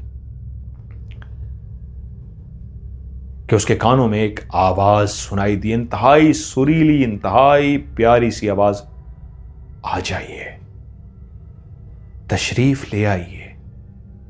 और उसने अपना कदम जैसे ही एक दरवाजे के उस पार रखा तो बिल्कुल करीब खड़ी हुई जो दो लड़कियां थी उन्होंने अपनी प्लेटों से फूल उठाए और फूल उस पे निछावर कर दिए। अब वो एक बादशाह की तरह, एक महाराजा की तरह चलता हुआ आगे बढ़ रहा था और दोनों अतराफ में खड़ी हुई लड़कियां फूलों की उस पे बारिश कर रही थी, अपनी प्लेट से फूल उठाती और उसके वजूद के ऊपर डाल रही थीं। और वो अपने आप को दुनिया का खुशकिस्मत इंसान समझता हुआ माला पहने हुए आगे बढ़ता जा रहा था। दोनों अतराफ से फूलों की बारिश थी और तभी उसकी निगाह पड़ी जहां पे ये लड़कियां ख़त्म हो रही थीं। कारपेट अभी भी आगे था और बिल्कुल उस कारपेट के दरमियान में एक बूढ़ी सी औरत खड़ी थी जिसका मुंह दूसरी तरफ था, उसकी कमर मुजतबा की तरफ थी, उसके सफ़ेद पीछे बाल लटके हुए थे जिससे पता लगता था ये कोई बूढ़ी सी औरत है। यकीनन वो महापारा की कोई मां थी, कोई रिश्तेदार थी या कौन थी जो उसके इस्तकबाल के लिए खड़ी थी मुंह दूसरी तरफ करके, क्योंकि वो तो महापारा के बालों से इश्क करता था, वो उसे सूंघता था, उसके घुटनों तक लंबे लंबे स्याह बाल, जिसको देख के वो पागल हो जाता था। और जैसे ही वो लड़कियां जो साइडों से फूल फेंक रही थी उनके दरमियान में से चलता हुआ उनको क्रॉस कर गया और जैसे ही अब आगे की तरफ बढ़ रहा था तो वो उस बूढ़ी औरत के जूं जूं करीब जा रहा था। जैसे ही वो उसके करीब पहुंचा, अब उसके और उस बूढ़ी के बीच में तकरीबन 3 कदम का फासला रह गया था कि तभी उसने देखा वो जो बूढ़ी दूसरी तरफ मुंह करके खड़ी है, जिसके सर पे कोई दुपट्टा नहीं है, जिसके बाल सफ़ेद हैं, बहुत ज़्यादा सफ़ेद, जिस तरह 80-90 साल की औरत के बूढ़े सफ़ेद बाल होते हैं। उस बूढ़ी औरत ने उसी वक्त मुड़ना शुरू किया, लेकिन हैरत की बात यह थी उसके कदम, उसके पांव उसी तरफ ही थे जिस तरफ वो मुंह करके खड़ी थी, लेकिन जैसे ही उसने मुड़ना शुरू किया तो पांव नहीं मुड़ रहे थे, पांव उसी तरह रखे रहे जिस तरह वो पांव के ऊपर खड़ी हुई थी। पांव के ऊपर ही उसका पूरा वजूद आहिस्ता आहिस्ता मुड़ना शुरू हो गया। जिसने उसने पहली निगाह ही पांव की तरफ देखी कि पांव तो ज़मीन पे हैं, पांव नहीं मुड़ रहे, ऊपर वजूद मुड़ रहा है। और जब वो पूरा घूम के उसकी तरफ, वो बूढ़ी औरत उसकी तरफ मुड़ गई तो उसके पांव अभी भी पहले वाले रुख पे थे, यानी कि पीछे की तरफ मुड़ चुके थे। और बुढ़िया को देख के वो एकदम से डर गया। वो बूढ़ी औरत इतनी खौफनाक थी, इतनी भयानक थी, जैसे 100 साल से बड़ी उम्र की बूढ़ी हो। उसका चेहरा झुर्रियों से भरा हुआ था, उसका चेहरा काला स्याह था, उसकी थोड़ी चूंच की तरह थी, उसकी नाक भी लंबी थी, उसकी आंखें टोटल ब्लैक थी, सफ़ेदी उसके अंदर थी ही नहीं, टोटल काली स्याह आंखें। और उसकी उंगलियों के आगे नाखून इस तरह थे जैसे उसने तलवारें पकड़ रखी हों किसी को कत्ल करने के लिए। 6-6, 7-7 इंच लंबे उसके नाखून थे। और वो इतनी भयानक, इतनी खौफनाक थी कि वो एकदम से देखकर डर गया और एकदम से एक कदम पीछे हट गया और बोला, कौन हो तुम? हटो मेरे रास्ते से, तुम मेरे रास्ते में क्यों खड़ी हो? उसी वक्त उसके कानों में वही सुरीली, वही मिठास वाली आवाज सुनाई दी, महापारा की आवाज, मुज्तबा, मैं हूं, मेरे से तो आज तुमने शादी करनी है। मैं ही हूं तुम्हारा प्यार, तुम्हारी मोहब्बत, महापारा। तुम भूल गए मैंने तुमसे एक दफा क्या कहा था? जब पहली दफा तुम मेरे पास आए थे, मैंने तुमसे कहा था मुझे छोड़ोगे तो नहीं? तो तुमने कहा था कभी नहीं। मैंने तुम्हें यह भी कहा था अगर मैं तुम्हें अपना आप दिखा दूं, अपना असली वजूद दिखा दूं तो फिर? तो तुमने कहा था क्या मतलब है? तो मैंने तुमसे कहा था मैं वो नहीं हूं जो नजर आ रही हूं। अगर मैं कोई जिन हुई तो, चुड़ैल हुई तो तुम मुस्कुरा पड़े थे। और मैंने कहा था और अगर मैं कोई परी हुई तो तुम मुस्कुरा पड़े थे। और मैंने कहा था अगर ये मेरा असली वजूद ना हुआ, अगर मैं तुम्हें अपना असली वजूद दिखा दूं तो तुम भाग जाओगे। तो तुमने मुस्कुराते हुए कहा था अब मैं भागने वालों में से नहीं हूं, चाहे कुछ भी हो जाए मुझे तुम्हारे साथ रहना है। कहा था ना तुमने, मैं तो तुम्हें अपना वजूद दिखाना चाहती थी, लेकिन तुमने कहा था मैं नहीं भागूंगा। तो देखो यह मेरा असली रूप है। हां, मैं कोई परी नहीं, मैं एक चुड़ैल हूं, डाइन। लेकिन मैं तुम्हारे लिए बनी हूं। आज हम दोनों की शादी होगी, तुम मेरे हो जाओगे और मैं फिर हमेशा के लिए वैसी हसीन और जमील हो जाऊंगी जैसे तुम मुझे देखते हो। क्योंकि उस रूप को धारने के लिए मुझे बहुत तकलीफ होती है। मेरा रूप ढल चुका है, मैं बहुत बूढ़ी हो गई हूं और उस रूप को मुस्तकिल पाने के लिए मुझे तुम्हारी जरूरत है। पहले तुम मुझसे शादी करोगे, उसके बाद तुम मेरे हो जाओगे और मैं जवान हो जाऊंगी। जिस रूप में तुमने मुझे देखा था वही हमेशा के लिए मेरा रूप हो जाएगा। इससे पहले कि वो वहां से भागता, उसने अपना कदम उठाया ही था भागने की नीयत से कि उसे महसूस हुआ उसके बाजुओं के ऊपर कोई चीज रेंग रही है। उसने जल्दी से बाजुओं की तरफ देखा तो दो काले स्याह मोटे लंबे नाग, काले स्याह नाग उसके बाजू को लपेट चुके थे इस अंदाज में कि वो अब अपने बाजू को हिला नहीं सकता था। और एक बहुत ही मोटा अस्लहे की तरह का काला स्याह नाग उसकी टांगों से इस तरह लिपट चुका था कि वो अपनी टांग जिसको उठाना चाह रहा था उसे अंदाजा हुआ कि वो अब टांग हिला भी नहीं सकता। और उसी में कहके हर तरफ से कहके आने शुरू हो गए। तो उसने मुड़ के गर्दन को मोड़ के इधर उधर देखा तो वो तमाम हसीनों जमील लड़कियां जो जर्क बर्क लिबास पहने, कीमती लिबास पहने, उस पर पत्तियां डाल रही थी, वो सब की सब इंतहाई खौफनाक डायनों में बदल चुकी थी। वो इंतहाई खौफनाक भयानक चुड़ैलों में बदल चुकी थी और वो सब कहके लगा रही थी। और उस बूढ़ी डाइन जिसका नाम महापारा था, उसने कहा बस तुम्हें अपना रूप दिखाना था, दिखा दिया, अब देर मत करो, आ जाओ हम शादी कर लें। उसका दिमाग माउफ हो गया, उसे कुछ समझ ना आया वो क्या करे, यहां से कैसे भागे, कैसे किसी को मदद के लिए पुकारे, ये क्या हो गया है। वो कुछ भी ना समझ पाया कि तभी वो जो सांप उसको लपेटे हुए थे, अस्लहा उसके पांव में था, वहीं पे दो हट्टे कट्टे से लेफ्ट और राइट पे, जिनके कद तकरीबन 8 से 10 फुट ऊंचे होंगे, काले स्याह, ऐसे जैसे कोई काला स्याह इंसान होता है, भयानक खौफ सा। उनके गोल सर नहीं थे, दोनों के सर इस तरह लंबे थे जैसे कि इंसानी आंख लेटी होती है, उस इंसानी आंख को खड़ा कर दिया जाए इस अंदाज में उनकी एक एक आंख थी, सर नहीं था। यानी इंसानी सर से भी बड़ी सीधी खड़ी हुई।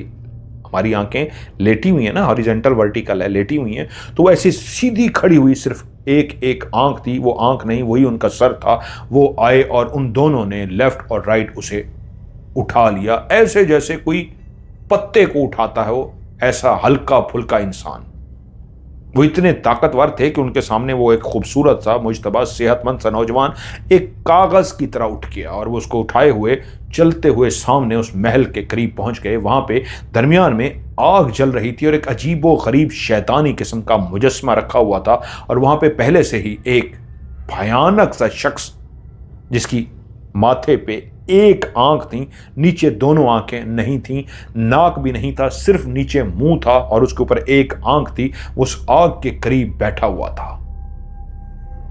वो कुछ पढ़ता जा रहा था और पढ़ते हुए आग के अंदर फेंकता जा रहा था। जैसे ही वो आग के अंदर एक सफूफ सा फेंकता, आग एकदम से चिंगारी, तेज चिंगारी ऊपर की तरफ उठती और फिर आग धीमी हो जाती। वो महापारा, वो बूढ़ी भयानक डाइन जलती हुई आकर वहां नीचे बैठ गई। और जैसे ही वो बैठ गई, वो दोनों जिन्नात जो उसे उठाकर लाए थे बिल्कुल उसके सामने लाकर बिठा दिया। उसी लम्हे उसे याद आया,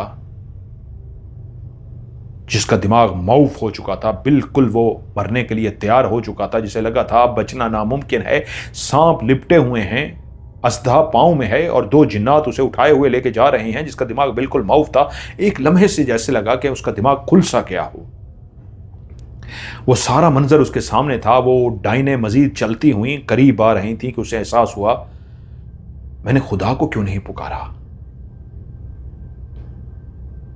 मौत तो बरहक है, किसी को भी किसी भी लम्हे आ सकती है। मुझे भी आ जानी चाहिए जब लिखी होगी, लेकिन अगर आज मेरी मौत नहीं लिखी हुई तो मुझे मौत नहीं आएगी।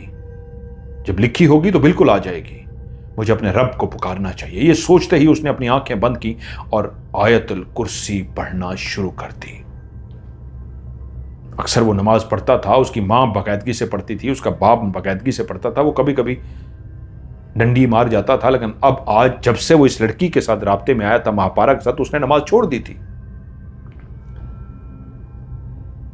कि तभी उस सामने बैठी हुई महापारा ने अपने दांतों को खोला जो खून से भरे हुए थे, उसमें से हड्डियां निकाल के फेंकी और कहा, जो तुम बिल्ली लाए हो, बिल्ली बहुत लजीज है।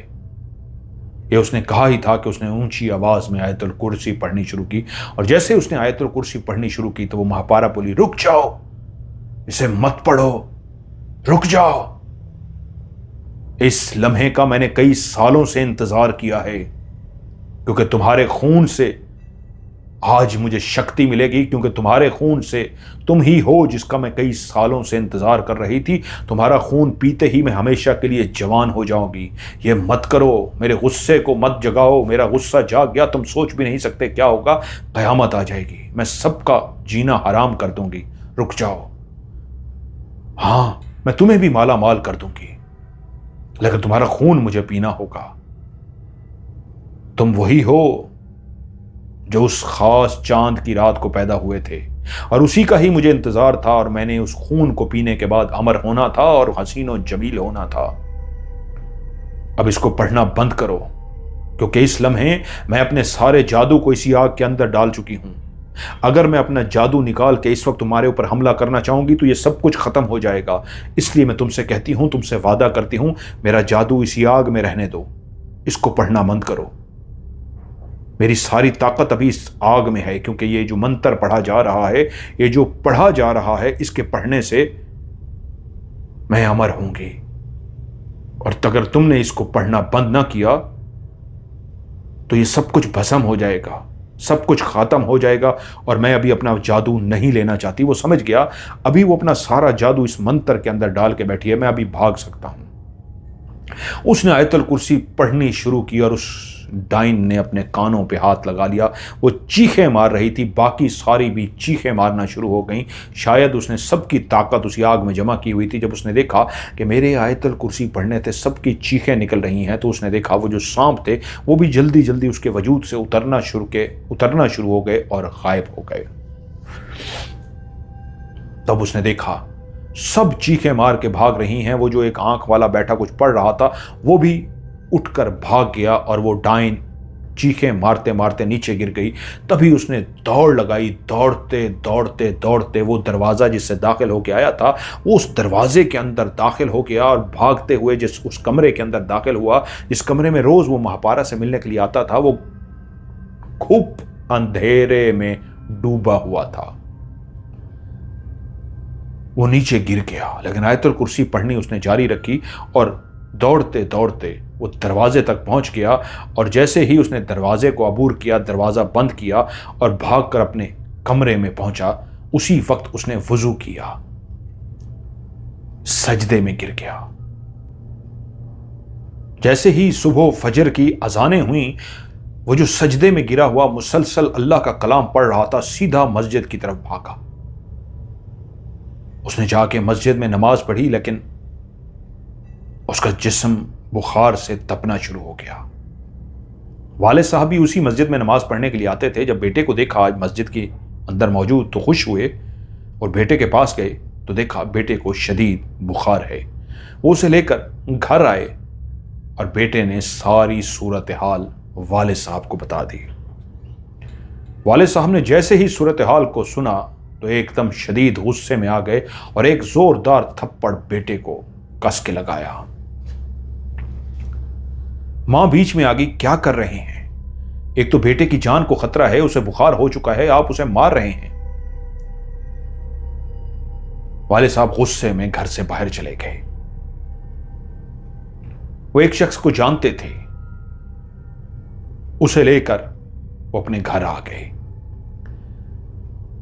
वो एक फकीर टाइप सा इंसान था। उसने हाथ में झाड़ू पकड़ रखा था, सब्ज कलर का लंबा सा एक चुगा पहन रखा था, मालाएं पहन रखी थी, और वो हक हू अल्लाहू, हक हू अल्लाहू अदा करते करते पूरे घर के अंदर वो अपने झाड़ू से कुछ पढ़ता फिर रहा था कि वहीं उसी कमरे के सामने पहुंच गया। उसको बता दिया गया था। उसने कहा, मुझे इस कमरे के अंदर जाना होगा, लेकिन पहले मुझे एक अमल करना पड़ेगा। मैं वापस जाके अमल करूंगा और रात के 11 बजे आपके घर आऊंगा और आधा घंटा यहां पे फिर अमल करूंगा। 12 बजे आपके इस कमरे में दाखिल हो जाऊंगा। आपको परेशान होने की जरूरत नहीं होगी, मैं अकेला जाऊंगा, मैं सारे हालात का जायजा ले लूंगा। आप लोगों को परेशान होने की जरूरत नहीं है। आप लोग अल्लाह ताला का ये कलाम पढ़ते रहिए। घर वालों ने अल्लाह का कलाम जारी रखा। वाले साहब जॉब पे ना गए, घर पे रहे और 11 बजे वाकई वो फकीर घर में दाखिल हो गया। उसने आधा घंटा बैठ के कोई अमल किया और आधे घंटे के बाद उसने कहा, अब आप लोग कमरों में ही रहेंगे, सिर्फ ये नौजवान और उसका वालिद ये मेरे साथ दरवाजे के बाहर मौजूद रहेंगे, अंदर सिर्फ मैं जाऊंगा। मुज्तबा और मुज्तबा के वालिद मेरे मुंतजिर होंगे। जैसे ही मैं इनको आवाज दूंगा तो फौरी तौर पे ये मुझे बाहर निकाल लेंगे, या अगर मेरी मदद की जरूरत पड़ी तो मुज्तबा नहीं उसके वाले साहब अंदर दाखिल होंगे। अब मुज्तबा के वाले साहब बच्चे के लिए कुछ भी करने को तैयार थे। यूं मुज्तबा और उसके वाले साहब बाहर खड़े हो गए और वो फकीर अंदर दाखिल हो गया। दरवाजा खुला तो था लेकिन अंदर घुप अंधेरा था। लेकिन वो उस फकीर की आवाजों को क्लियर सुन सकते थे। अंदर दाखिल होते ही उसने अपने उस झाड़ू को जो हाथ में पकड़ा हुआ था मुख्तलिफ जगहों पे घुमाना शुरू कर दिया। कुछ वो मुंह ही मुंह में, जुबान से नहीं, दिल में कुछ पढ़ रहा था कि तभी एक आवाज सुनाई दी, सामने आ, मैं जानता हूं तू यहां मौजूद है, सामने आ। और तभी मुज्तबा के बाप ने एक आवाज को क्लियर सुना, एक कहके की आवाज, और उस कहके की आवाज को सुनते ही वो समझ गए ये कोई और नहीं, ये महपारा की आवाज है। तभी महपारा गुस्से से बोली, तू क्या समझता है, तू जो अमल करके आया है, तू उस अमल से मुझे कैद करेगा, तू उस अमल से मुझे नुकसान पहुंचाएगा, तुझे अंदाजा ही नहीं मेरी ताकत का मैं कौन हूं। बेहतर यही है उस नौजवान को मेरे पास लेके आ। कई सालों से मैं मुंतजिर थी, उसके खून की प्यासी थी, क्योंकि उसके खून से प्यास बुझा के मैंने जवान होना था, हसीनो जमील हो जाना था। वो कल बचकर भाग गया। वहीं बैठा वो जो पढ़ रहा था, कुछ गलती उसकी भी थी, लेकिन कोई बात नहीं। अभी भी उसने मुझे कहा है मेरे पास अभी भी 2 महीने हैं, लेकिन उस 2 महीने से पहले मुझे एक अमल करना होगा, उसको भी अमल करना होगा। फिर से हम वो रात सजा पाएंगे, फिर से उसको अपने पास बुलाएंगे, फिर से वो मेरे साथ शादी के बंधन में बंध जाएगा, और जैसे उसका मेरा शादी हो जाएगी उसके बाद मैं उसका खून पीऊंगी। और तू अपने आप को ताकतवर समझता है, तो देख मैं तेरा हश्र क्या करती हूं। तेरे बाद भी कोई कोशिश करेगा, मारा जाएगा। और उसके बाद वाकई ऐसी आवाजें आनी शुरू हो गई जैसे कोई उस फकीर को उठा उठा के जमीन पे पटक रहा हो। पहली ऐसी आवाज आई जैसे कोई धड़ाम से नीचे जमीन पे गिरता है, और एक जोरदार चीख सुनाई दी उस फकीर की। दोबारा से किसी ने पकड़ के उसको धड़ाम से डाला। 3-4 दफा इस तरह उसको डाला गया, और एकदम से फकीर की आवाज आई, मुझे बाहर निकालो, मुझे बाहर निकालो। उसका हाथ ऐसे नजर आया जैसे वो मदद के लिए हाथ थाम रहा हो। मुजतबा के वालिद ने सीधा उसका हाथ पकड़ा और उसको बाहर खींच लिया। वो लहूलुहान हो चुका था, वो जख्मी हो चुका था। बाहर आते ही उसने दरवाजा बाहर से बंद कर दिया और मुजतबा के बाप से कहा, वो बहुत ताकतवर चुड़ैल है, वो बहुत बड़ी ताकतवर डाइन है, वो तुम्हारे बेटे को लेके ही रहेगी। हाँ, मैं भी धोखा खा गया। मैं अपने अमल को, अपने चिल्ले को बहुत ताकतवर समझ गया, लेकिन उसने मेरे जैसे ताकतवर बंदे को भी पिछाड़ के रख दिया है, उठा उठा के ज़मीन पे पटका है। उसको कोई हाथ डालेगा तो कोई बहुत ही ताकतवर हाथ डालेगा। सुबह होते ही इस मकान को छोड़ दो,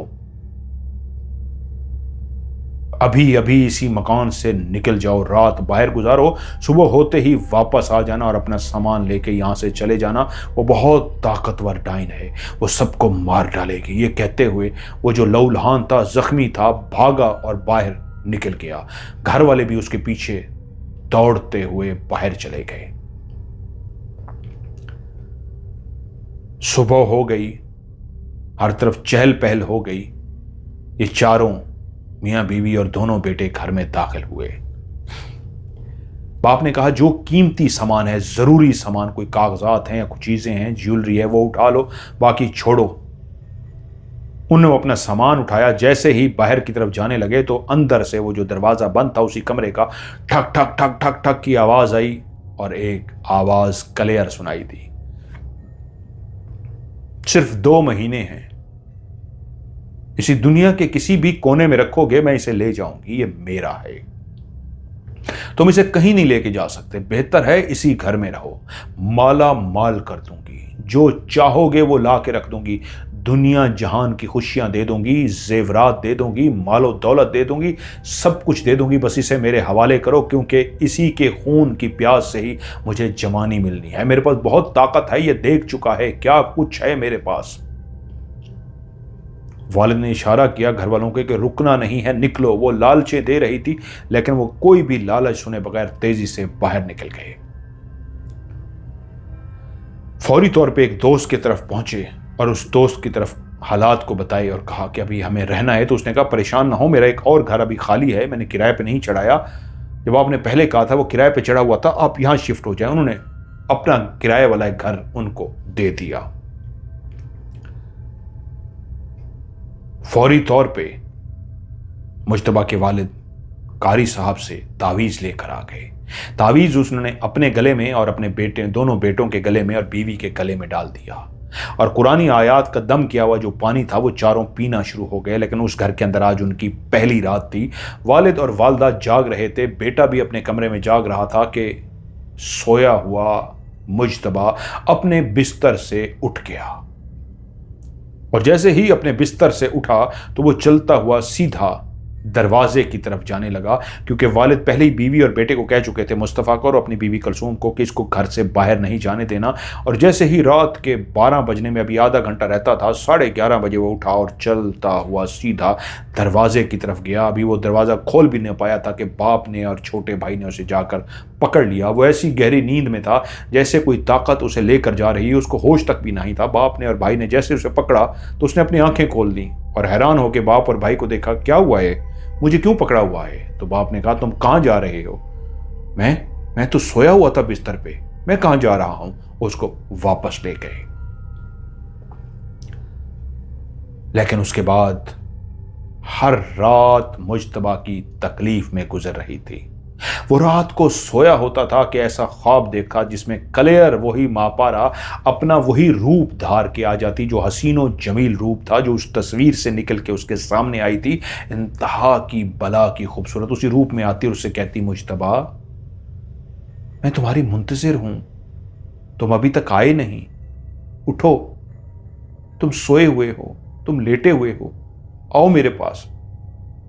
और वो नींद से जाग जाता, लेकिन जैसे ही दरवाजा खोलने की कोशिश करता तो पता चलता दरवाजा बाहर से बंद है।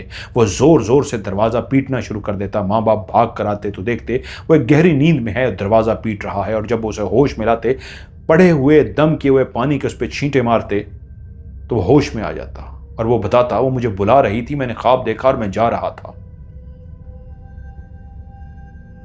वाले साहब कई लोगों से राब्ता कर चुके थे, लेकिन कोई भी इस मामले में हाथ डालने को तैयार नहीं था। जिस पीर को वो लेकर आए थे, फकीर को लेकर आए थे, वो बहुत पहुंचा हुआ था। वो सच बता देते कि यार उसके साथ ये हुआ है, तो सुनने वाले डर जाते। उतने पहुंचे हुए के साथ ये हो गया तो हम किस बाग की मूली हैं, किस खेत की मूली हैं। अब कोई भी हाथ नहीं डाल रहा था और दिन गुजरते जा रहे थे। 2 महीने बाद यह खौफनाक काम हो जाना था। उसने कहा था सिर्फ 2 महीने, फिर मैं इसे ले जाऊंगी। उधर जब वो 15-20 दिन हो गए, वो कॉलेज नहीं गया, तो वहीं पे लड़का नोमान, जो उसका बेस्ट फ्रेंड था, वो परेशान हो गया। मुज्तबा क्यों नहीं आ रहा? वो ढूंढते ढूंढते, बेस्ट फ्रेंड था, कभी नहीं हुआ था कि वो 2 दिन भी अगर कॉलेज उसने नहीं आना होता तो उसको बता कर जाता था। वो पुराने घर गया, ढूंढते ढूंढते आखिर वो इनके घर तक पहुंच गया। और जब वो घर पहुंचा और उसको सारी सूरत हाल बताई गई कि वो घर से बाहर नहीं निकल सकता और सारा ये वाकया है, तो तभी उसने कहा, ये मेरा बेस्ट फ्रेंड है, मैं अपने बेस्ट फ्रेंड की जरूर मदद करूंगा। और वो सीधा अपने घर पहुंचा।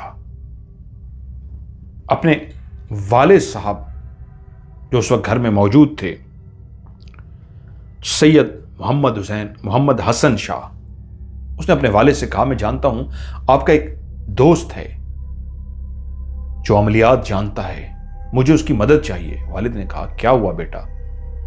उसने कहा, पहले वादा करें मेरी मदद करेंगे, मुझे पता है आप नहीं बताते, बातें छुपाते हैं, वादा करें। बाप ने वादा कर लिया, हाँ ठीक है बताओ। तो उसने कहा, मेरे दोस्त के साथ ये हो चुका हुआ है, उसकी जिंदगी खतरे में है, कोई भी हाथ डालने को तैयार नहीं है, वो जिसको भी कहते हैं वो डर जाता है, मर जाएगा मेरा दोस्त। मैं अपने दोस्त को बचाना चाहता हूं, बहुत अच्छा लड़का है, वाकई बहुत खूबसूरत है, वाकई बहुत हसीन और जमील है, लेकिन कोई उसने गुनाह तो नहीं किया जिसकी उसको इतनी बड़ी सजा मिल रही है। मोहम्मद हसन शाह साहब कुछ देर सुनते रहे और बोले, मेरे सिवा उसे कोई नहीं बचा सकता। बेटा एकदम से चौंका, बाप की तरफ ऐसे देखा तो उसने कहा, हां बेटा, मेरे दोस्त हैं जो अमलियात जानते हैं, लेकिन वो मेरे शागिर्द हैं, वो मेरे उस्ताद नहीं, दोस्त जरूर हैं लेकिन मुझसे सीखते हैं। लेकिन जब तुम घर में आज दाखिल हुए हो तो तुम्हें दाखिल होते ही मैं पहचान गया कि तुम बहुत शदीद किसी नेगेटिव एनर्जी के साथ दाखिल हुए हो, और मैं मुंतजिर था कि क्या हुआ है तुम्हारे साथ, तुम किस जगह से आ रहे हो।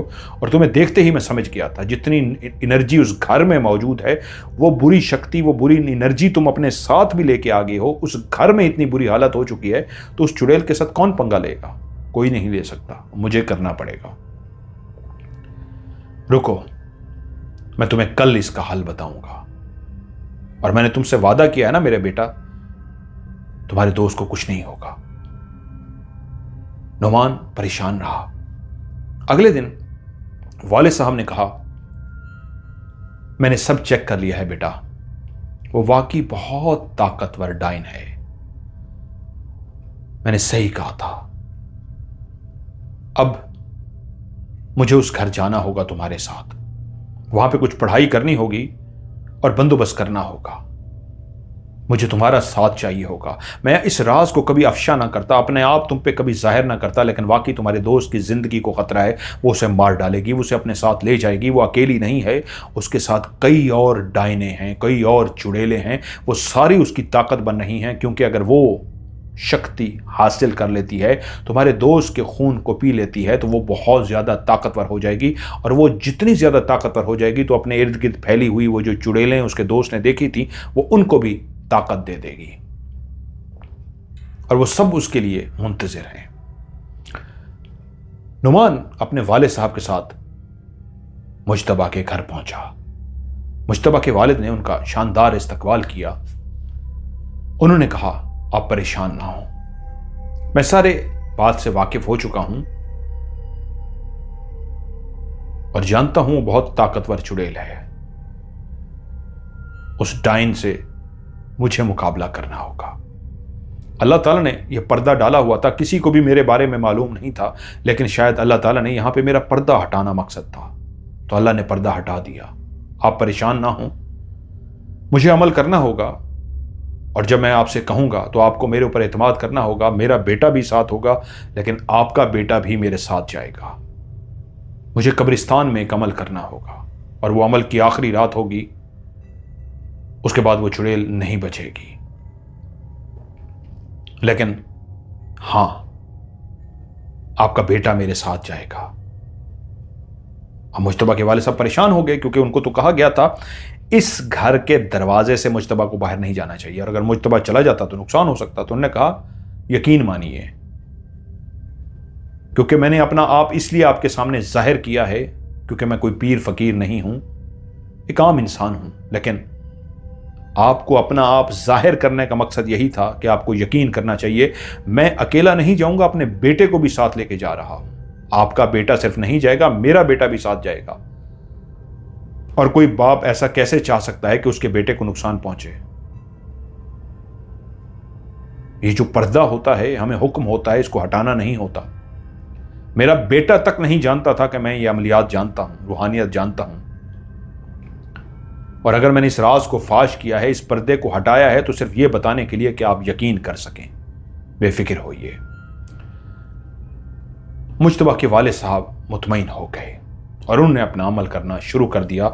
और एक रात तकरीबन 2 महीने होने में सिर्फ 2 दिन बाकी थे, और वो एक एक दिन कीमती था उनके लिए। लेकिन वहाँ पे मुसलसल मुज्तबा को रात को कभी आवाज़ सुनाई देती, कभी कहका सुनाई देता, कभी इंतहाई सुरीली आवाज़ में, कभी मिठास के साथ ललचाई हुई लफ्ज़ों के साथ उसको बुलाया जाता, और बुलाने वाली कोई और नहीं, महापारा डायन थी।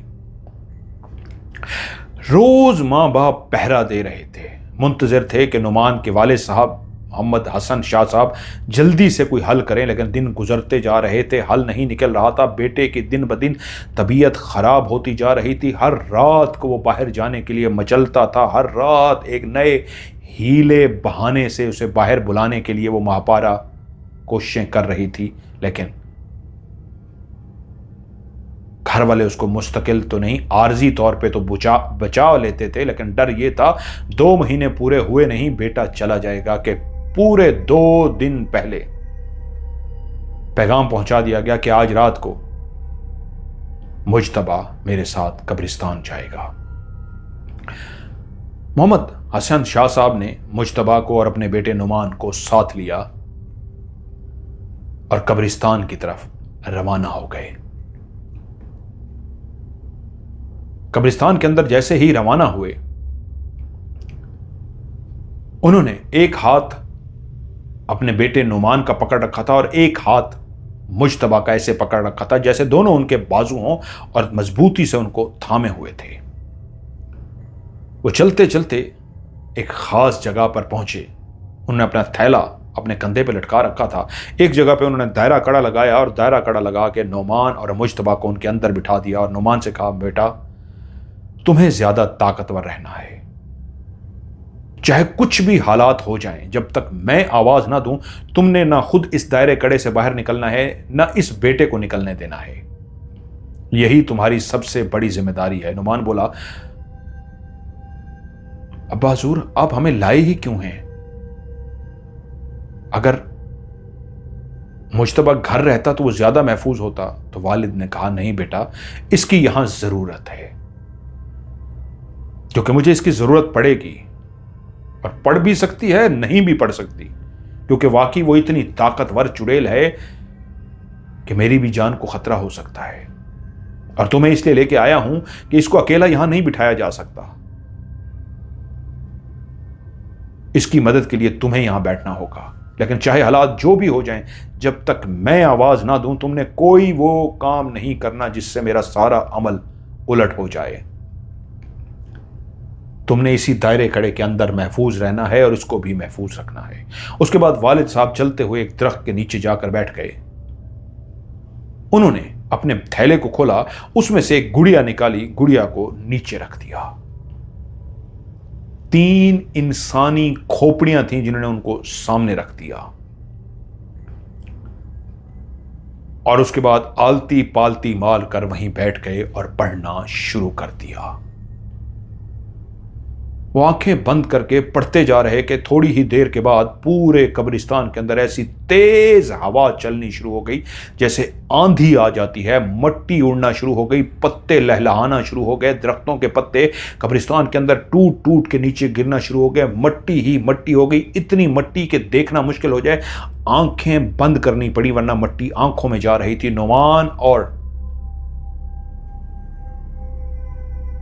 उधर बैठा मुज्तबा दोनों अपनी आंखें बंद करके एक दूसरे से हाथों में हाथ मजबूती से पकड़े हुए बैठे हुए थे। एक शोर सा था उस आंधी के बाद जो शुरू हुआ। पहले आंधी थी, एक शोर सा शुरू हुआ जैसे कई चुड़ैलें लड़ रही हों, चीख रही हों, चीखें मार रही हों। ऐसी खौफनाक सी चीखें आनी शुरू हो गई।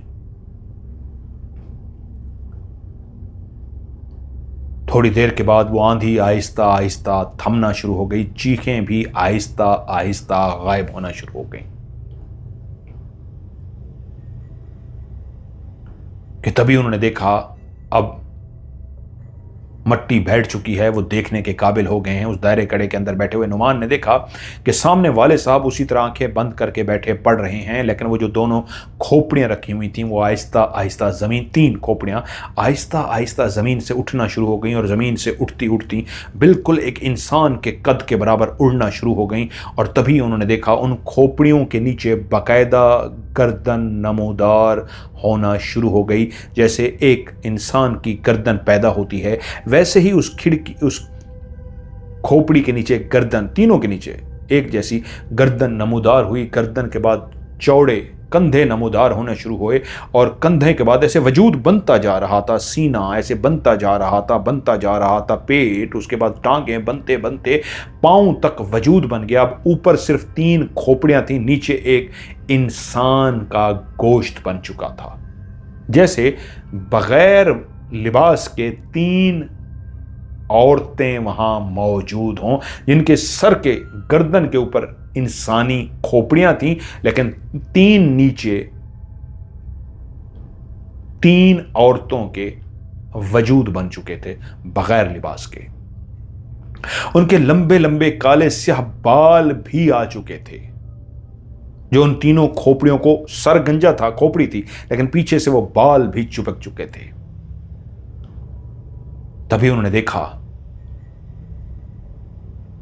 उन तीनों खोपड़ियों के जो बिल्कुल इंसानी औरतों की तरह हाथ बन चुके थे, उनके अंदर, तीनों के अंदर तलवारें आ गईं। और जैसे ही उनके तीनों के हाथों में तलवारें आईं, उन तीनों खड़ी हुई औरतों ने वो तलवारें सामने बैठे हुए नुमान के वालिद की गर्दन पे रख दी, और चीखती हुई तीनों की आवाज आई, बंद कर दे इसको, नहीं तो तेरी गर्दन काट के रख देंगे। नुमान के वालिद साहब पढ़ते रहे कि उसी वक्त उन्होंने देखा कि वो अपनी अपनी तलवारों की नोक, जो नोक थी, वो तीनों की नोक उनकी गर्दन के अंदर घुसा रही हैं, और बाकायदा उनकी गर्दन से खून निकलना शुरू हो गया। नुमान तड़प गया अपने वालिद को इस तरह देख के कि उसकी गर्दन के अंदर तलवारें घुसती जा रही हैं और खून बह रहा है। वो तड़पा कि मैं अपने वालिद की मदद के लिए जाऊं, लेकिन उसे याद आ गया, वालिद ने कहा था चाहे कुछ भी हो जाए तुमने बाहर नहीं निकलना, क्योंकि ये जिंदगी और मौत का इम्तिहान होगा, कुछ भी हो सकता है। जब वो दायरा कड़े में अपने बेटे और नुमान को और मुजतबा को बिठाकर सामने बैठने लगे थे, उसी वक्त उन्होंने एक आखिरी लाइन बोली थी, मुजतबा बेटे, ये ज़िंदगी और मौत है। हो सकता है मेरी भी ज़िंदगी चली जाए और हो सकता है मैं उन सब शैतानी ताकतों को ख़त्म कर दूं। एक ज़िंदगी और मौत की जंग होगी, तुमने बाहर नहीं आना। तो वो डर गया था कि वालिद ने पहले क्यों नहीं बताया, आखिर में क्यों बता रहे हैं। और जब वो तलवारें उनकी गर्दन में घुस रही थी, खून निकल रहा था, तो बेटा तो बेचारा पागल सा हो गया कि वालिद की कैसे मैं मदद करूं। कि उसी वक्त वो चीखने ही वाला था कि उन्होंने अपनी आंखें खोल दी। उनकी गर्दन से वाकई खून निकल रहा था। उन्होंने अपनी आंखें खोली और वो जो सफूफ उन्होंने एक रखा हुआ था, एक मट्टी टाइप से रखी हुई थी, उन्होंने अपनी मुट्ठी भरी और उठा के उनके अंदर फेंकी। उन तीनों वजूदों को आग लग गई। वो चीखना शुरू हो गई, तलवारें उनके हाथ से गिर गईं और इस तरह की उनको आग लग गई कि वो चीखती चीखती गायब हो गई। उसी वक्त उन्होंने पढ़ते पढ़ते वो सफूफ जो था उठाया और उठा के चुटकी भर भर के ऐसे जैसे उस गुड़िया पे डालते हैं, उस गुड़िया पे वो सफूफ डालना शुरू कर दिया।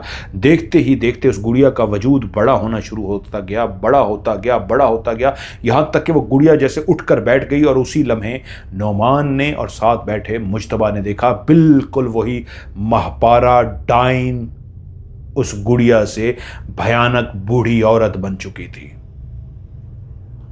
और बूढ़ी औरत बनते ही उसी लम्हे उसने कहका लगाया और कहा, तूने मेरे 3 इन चुड़ैलों को मार के ये समझता है कि तू बहुत ताकतवर है, तू मुझसे पंगा लेगा। सुन, मैं तुझे आखिरी मौका देती हूं, इस अमल को यहीं पे रोक दे। तेरी मेरी कोई लड़ाई नहीं है, तू मुझसे दुश्मनी नहीं ले सकता। मैं अकेली नहीं हूं, तू जानता है ना। ये जो 3 तूने सिर्फ बुलाए थे, ये 3 नहीं है, इस पूरे कब्रिस्तान में वो आ चुकी हैं। मेरी चेलियां इस पूरे कब्रिस्तान में मौजूद हैं। अगर तूने मुझसे लड़ाई की तो तेरे और पूरे तेरे खानदान को मैं मार डालूंगी। बस इसको पढ़ना बंद कर। अभी तक नुमान के वाले जो दिल ही दिल में हसन शाह साहब पढ़ रहे थे, उन्होंने ऊंची आवाज में कुरान की आयत पढ़नी शुरू की। तो वहीं सामने खड़ी हुई उस डाइन ने, जो बूढ़ी खौफनाक सी डाइन बनी हुई थी, उसने अपने बाजों को लंबा किया तो उसका हाथ लंबा होते ही सीधा मोहम्मद हसन शाह साहब की गर्दन में पहुंच गया और उसने गर्दन को दबाना शुरू कर दिया। और उसी वक्त उनकी गर्दन से ऐसी घुटी घुटी सी आवाजें निकलना शुरू हो गईं जैसे वाकई उनको सांस लेने में दुश्वारी आ रही हो। और वो जो पढ़ रहे थे, उनका पढ़ना आहिस्ता आहिस्ता बंद होता जा रहा था। यहां तक कि नुमान ने देखा कि वालिद साहब ने सब कुछ छोड़ के अपने दोनों हाथों से उसके हाथ को इस तरह पकड़ लिया था जैसे छुड़वाने की कोशिश कर रहे हों कि वो मेरे बाप का हाथ छोड़वाने की कोशिश कर रहे हैं। यानी अभी तक वो डरे नहीं थे, पढ़ते रहे थे, लेकिन अब उसने जो हाथ बढ़ा के गला दबाया था तो उनसे उनका सांस बंद हो रहा था और वो अपना अमल छोड़ के दोनों हाथों से अपने गले को छुड़वाने की कोशिश कर रहे थे। उस वक्त लगा कि बाप की आंखें बाहर निकल आएंगी। गला इतनी जोर से दबाया जा चुका था कि उनकी आंखें बाहर निकलने वाली थी कि तभी नुमान जो दूर बैठा था उसने जोर से बाप को आवाज दी। उसने जैसे ही बाप को पुकारा तो उसी वक्त उस डाइन ने मुड़ के पीछे की तरफ देखा। वो यकीनन उस दायरे कड़े की वजह से उन्हें नजर ही नहीं आए थे, लेकिन क्योंकि वो बोल पड़ा था और जैसे ही वो बोल पड़ा तो चुड़ैल उसी वक्त पीछे की तरफ उसने देखा और एकदम से मुस्कुराई। अच्छा, मेरा शिकार भी यहां मौजूद है इस नौजवान के साथ। वो इतनी एकदम से खुश हो गई कि उसका वो हाथ जो मोहम्मद हसन शाह की गर्दन में था वो ढीला पड़ गया। वो खुशी के मारे इतनी खुश हो गई कि मुड़ी और सामने नुमान के साथ बैठे हुए मुजतबा को देख के दीवानी हो गई कि तो खुद ही शिकार मेरे पास चल के आ गया। और यही एक लम्हा था जो मोहम्मद हसन शाह साहब के लिए काफी था। उधर गर्दन से हाथ ढीला क्या हुआ, वो जो स्टेप बाय स्टेप आमिल पढ़ता होता है, पहले पहला स्टेप, फिर दूसरा, फिर तीसरा, उसी लम्हे उन्होंने फैसला किया, क्योंकि ये लम्हा ऐसा लम्हा आ गया था क्योंकि बेटे ने गलती कर डाली थी। वो बोल पड़ा था और बोलने का मतलब ये था, दायरा कड़ा तो मौजूद था लेकिन उसने देख लिया था अब वो उनके दायरे कड़े के अंदर जा सकती थी। अब वो नुमान की भी जिंदगी जाती और वो अपने साथ साथ मुजतबा को तो ले ही जाती, साथ में नुमान को भी मार जाती, वालिद को भी मार जाती। वहीं पे मोहम्मद हसन शाह साहब कहते हैं, मैंने फिर फैसला कर लिया, अब आर या पार, या तो वाकई ये सबको, मेरे खानदान को मार डालेगी या मुझे बचाना है। तो मैं जो स्टेप बाय स्टेप पढ़ रहा था, वहीं पे ही सबसे एक लास्ट वाला जो स्टेप होता है, मैंने वो पढ़ा। उसके पढ़ने से यह होता है कि जो पढ़ने वाला आमिल होता है, वो उसकी ताकत आहिस्ता आहिस्ता खत्म होनी शुरू हो जाती है। वो जितना पढ़ता जाएगा उतना सामने खड़े जिन भूत चुड़ैल को तकलीफ होगी, लेकिन अगर वो सामने वाला जिन भूत चुड़ैल उस तकलीफ को एक ख़ास टाइम तक बर्दाश्त कर जाए, तो जो पढ़ने वाला आमिल है, पढ़ते पढ़ते वो इतना कमज़ोर हो जाएगा, मज़ीद पढ़ नहीं सकेगा, वो गिर जाएगा और सामने खड़ी हुई चुड़ैल या जिन उसको मार डालेगा। लेकिन अगर पढ़ते पढ़ते आमिल, जिसकी ताकत बेइंतहा सर्फ होती है, उस अमल के पढ़ने से उसकी बेइंतहा ताकत लगती है, लेकिन वो इतनी शिद्दत के साथ फिर वार होता है, सामने खड़े जिन भूत या चुड़ैल ज़्यादा देर बर्दाश्त नहीं कर सकते, हार मान लेते हैं। वो कहते हैं मैंने फैसला कर लिया उसी अमल का, और मैंने जैसे ही शिद्दत के साथ उसको पढ़ना शुरू किया तो मैं चंद मिनट ही पढ़ सकता था, और अगर वो चंद मिनट अपने आप को बर्दाश्त कर जाती तो फिर मैं और मेरा ख़ानदान गया था, और अगर वो चंद मिनट क्या कुछ सेकंड भी बर्दाश्त ना कर सकती तो फिर वो गई थी। और मैंने जैसे ही पढ़ना शुरू किया, 30 सेकंड गुजर चुके थे, मेरी तवानाई, मेरी ताकत कम होती जा रही थी, मैं ज़्यादा देर नहीं पढ़ सकता था। लेकिन वो भी इतनी ढीठ, इतनी ताकतवर चुड़ैल थी, टस से मस नहीं हुई। मैंने देखा उसके वजूद को आग लग रही है, मैंने देखा उसको तकलीफ़ हो रही है, मैंने देखा उसको जलन हो रही है, उसके बावजूद वो बर्दाश्त कर रही थी। जान गई थी कि ये आमिल आखिरी दाव लगा रहा है। अगर इस आमिल में ताकत है, इसी दाव को, इसी तकलीफ को जो मुझे पहुंचा रहा है, कुछ देर तक कायम रखा इसने, तो फिर मैं मर जाऊंगी।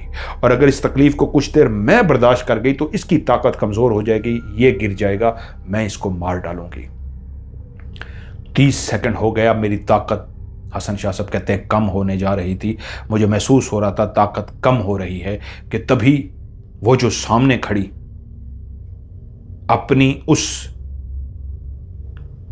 एनर्जी को, जो उसको जलन पैदा हो रही थी, जो उसको अंदर ही अंदर, आग से मुराद लग नहीं रही थी, अंदर महसूस होती है तकलीफ, आग महसूस हो रही थी, जो उसको बर्दाश्त करती जा रही थी, वहीं पे एकदम से मुझे लगा कि मेरी ताकत कम हो रही है कि तभी मेरे बेटे नुमान की एक आवाज सुनाई दी, बाबा आप कर सकते हैं। ये कैसा जुमला था, मेरे कानों ने कैसा सुना मुझे नहीं पता, कैसे आया, बस मेरे बेटे ने इतना कहा।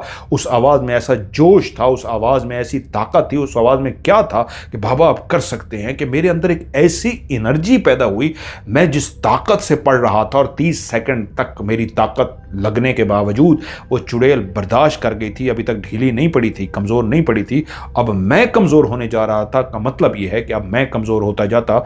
उसको पता लग गया था कि ये इतना ही झटका दे सकता है। जैसे किसी को बिजली का झटका दिया जाए तो कोई कुछ देर बर्दाश्त कर जाएगा, कोई 5 सेकंड, कोई 50 सेकंड। तो वो चुड़ैल जान गई थी ये जो झटका दे सकता है मैक्सिमम इतना ही दे सकता है, तो इसलिए अब वो कायम हो गई थी कि मैं अब बर्दाश्त करूंगी इसको। लेकिन जब मेरे बेटे ने कहा बाबा आप कर सकते हैं, मेरे अंदर ऐसी एनर्जी आई कि मैंने उसी लम्हे एक सांस लिया, सांस छोड़ के एक सांस लिया, और फिर से जब जोर लगा के पढ़ा तो वो जो पहले मैंने उसको झटका दिया था वो उससे कई गुना डबल होके झटका उसको लगा। वो कई गुना डबल होके जब उसको झटका लगा तो उसके मुंह से एक ऐसी जोरदार चीख निकली कि धड़म से वो नीचे गिर गई। वो जो अपने आप को रोक के खड़ी हुई थी, धड़म से क्या नीचे गिरी। मैं इसी बात का मुंतज़िर था कि एक दफ़ा गिरे और मैं इसका काम तमाम करूं। वो जैसे ही नीचे गिरी, मैंने सफूफ उठाया, उठा के उसके वजूद पे डाल दिया। जैसे ही उसके वजूद पे वो सफूफ पड़ा तो वो चीखें मारनी शुरू हो गई, चीखें मारनी शुरू हो गई और मदद के लिए पुकारी, मुझे माफ़ कर दो, मैं तुम्हारी हर बात मानने को तैयार हूं, मुझे माफ़ कर दो, मुझे माफ़ कर दो। तभी मोहम्मद हसन शाह साहब कहते हैं ठीक है, मैं तुम्हें एक शर्त पे माफ़ करूंगा, इस बोतल में बंद हो जाओ। उन्होंने थैले से एक छोटी सी शीशे की बोतल निकाली और कहा इसके अंदर बंद हो जा, अगर तू चाहती है तेरी जान बख्श दूं, बंद हो जा इसके अंदर, नहीं तो मैं ये और तेरे ऊपर डालने लगा हूं। वो बोली मैं इसके अंदर बंद होने को तैयार हूं, मुझे मारो मत, मुझे मारो मत। उन्हें सफूफ उठा के दोबारा उस पर फेंकने की कोशिश की तो वो जल्दी से उस बोतल के अंदर बंद हो गई। उन्होंने एक लकड़ी का ढक्कन था उस बोतल के ऊपर रख के पटाख से उसको बंद कर दिया। अब उस बोतल के अंदर चीख रही थी, उस बोतल के अंदर धुआं सा भरा हुआ था, कोई वजूद नहीं था कि तभी उन्होंने आवाज दी नुमान।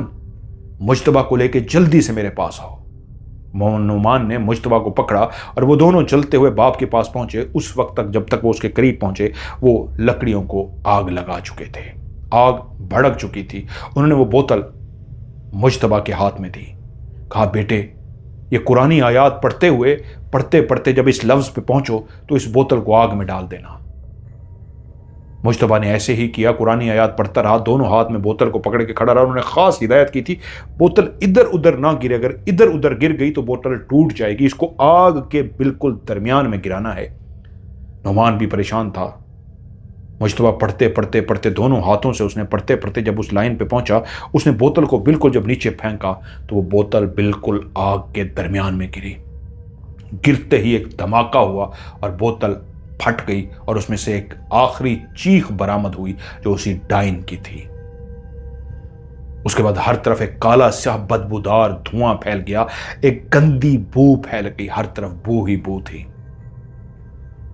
और थोड़ी देर के बाद आहिस्ता आहिस्ता वो बू खत्म हो गई। तब मोहम्मद हसन शाह साहब ने कहा, मर गई है वो मर गई है। अपने बेटे नुमान को मुखातब करके कहा, मैंने कहा था ना तुम्हारी जरूरत पड़ भी सकती है। वो कैसे पड़ सकती है ये मैं नहीं जानता था, लेकिन तुम्हारी उस जुमले ने मेरी ताकत को बढ़ा दिया था। उसके बाद उन बच्चों को लेकर उनके घर पहुंचे। मुश्तबा को उनकी फैमिली के हवाले किया। कई दिनों तक हसन शाह साहब उनके घर जाते रहे और ये बात फिर छुपी ना रह सकी। खानदान वालों को भी पता लगी।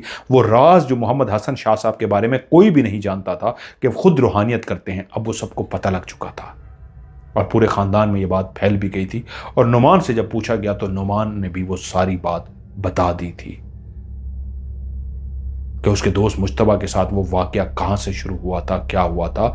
उसके बाद उनके वालिद साहब मोहम्मद हसन शाह साहब ने उस डाइन को, चुड़ैल को मार डाला था। नौजवान कॉलेज की दौर, कहां ये बातें उनके दिलों में दबी रह सकती हैं। वो फख्र से सबको बताता वालिद साहब के बारे में।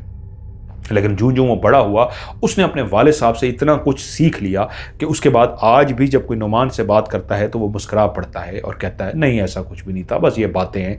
क्योंकि वो खुद वालिद साहब की जगह ले चुका है। वालिद साहब इस दुनिया से चले गए हैं, लेकिन वो अपना आप जाहिर नहीं करता।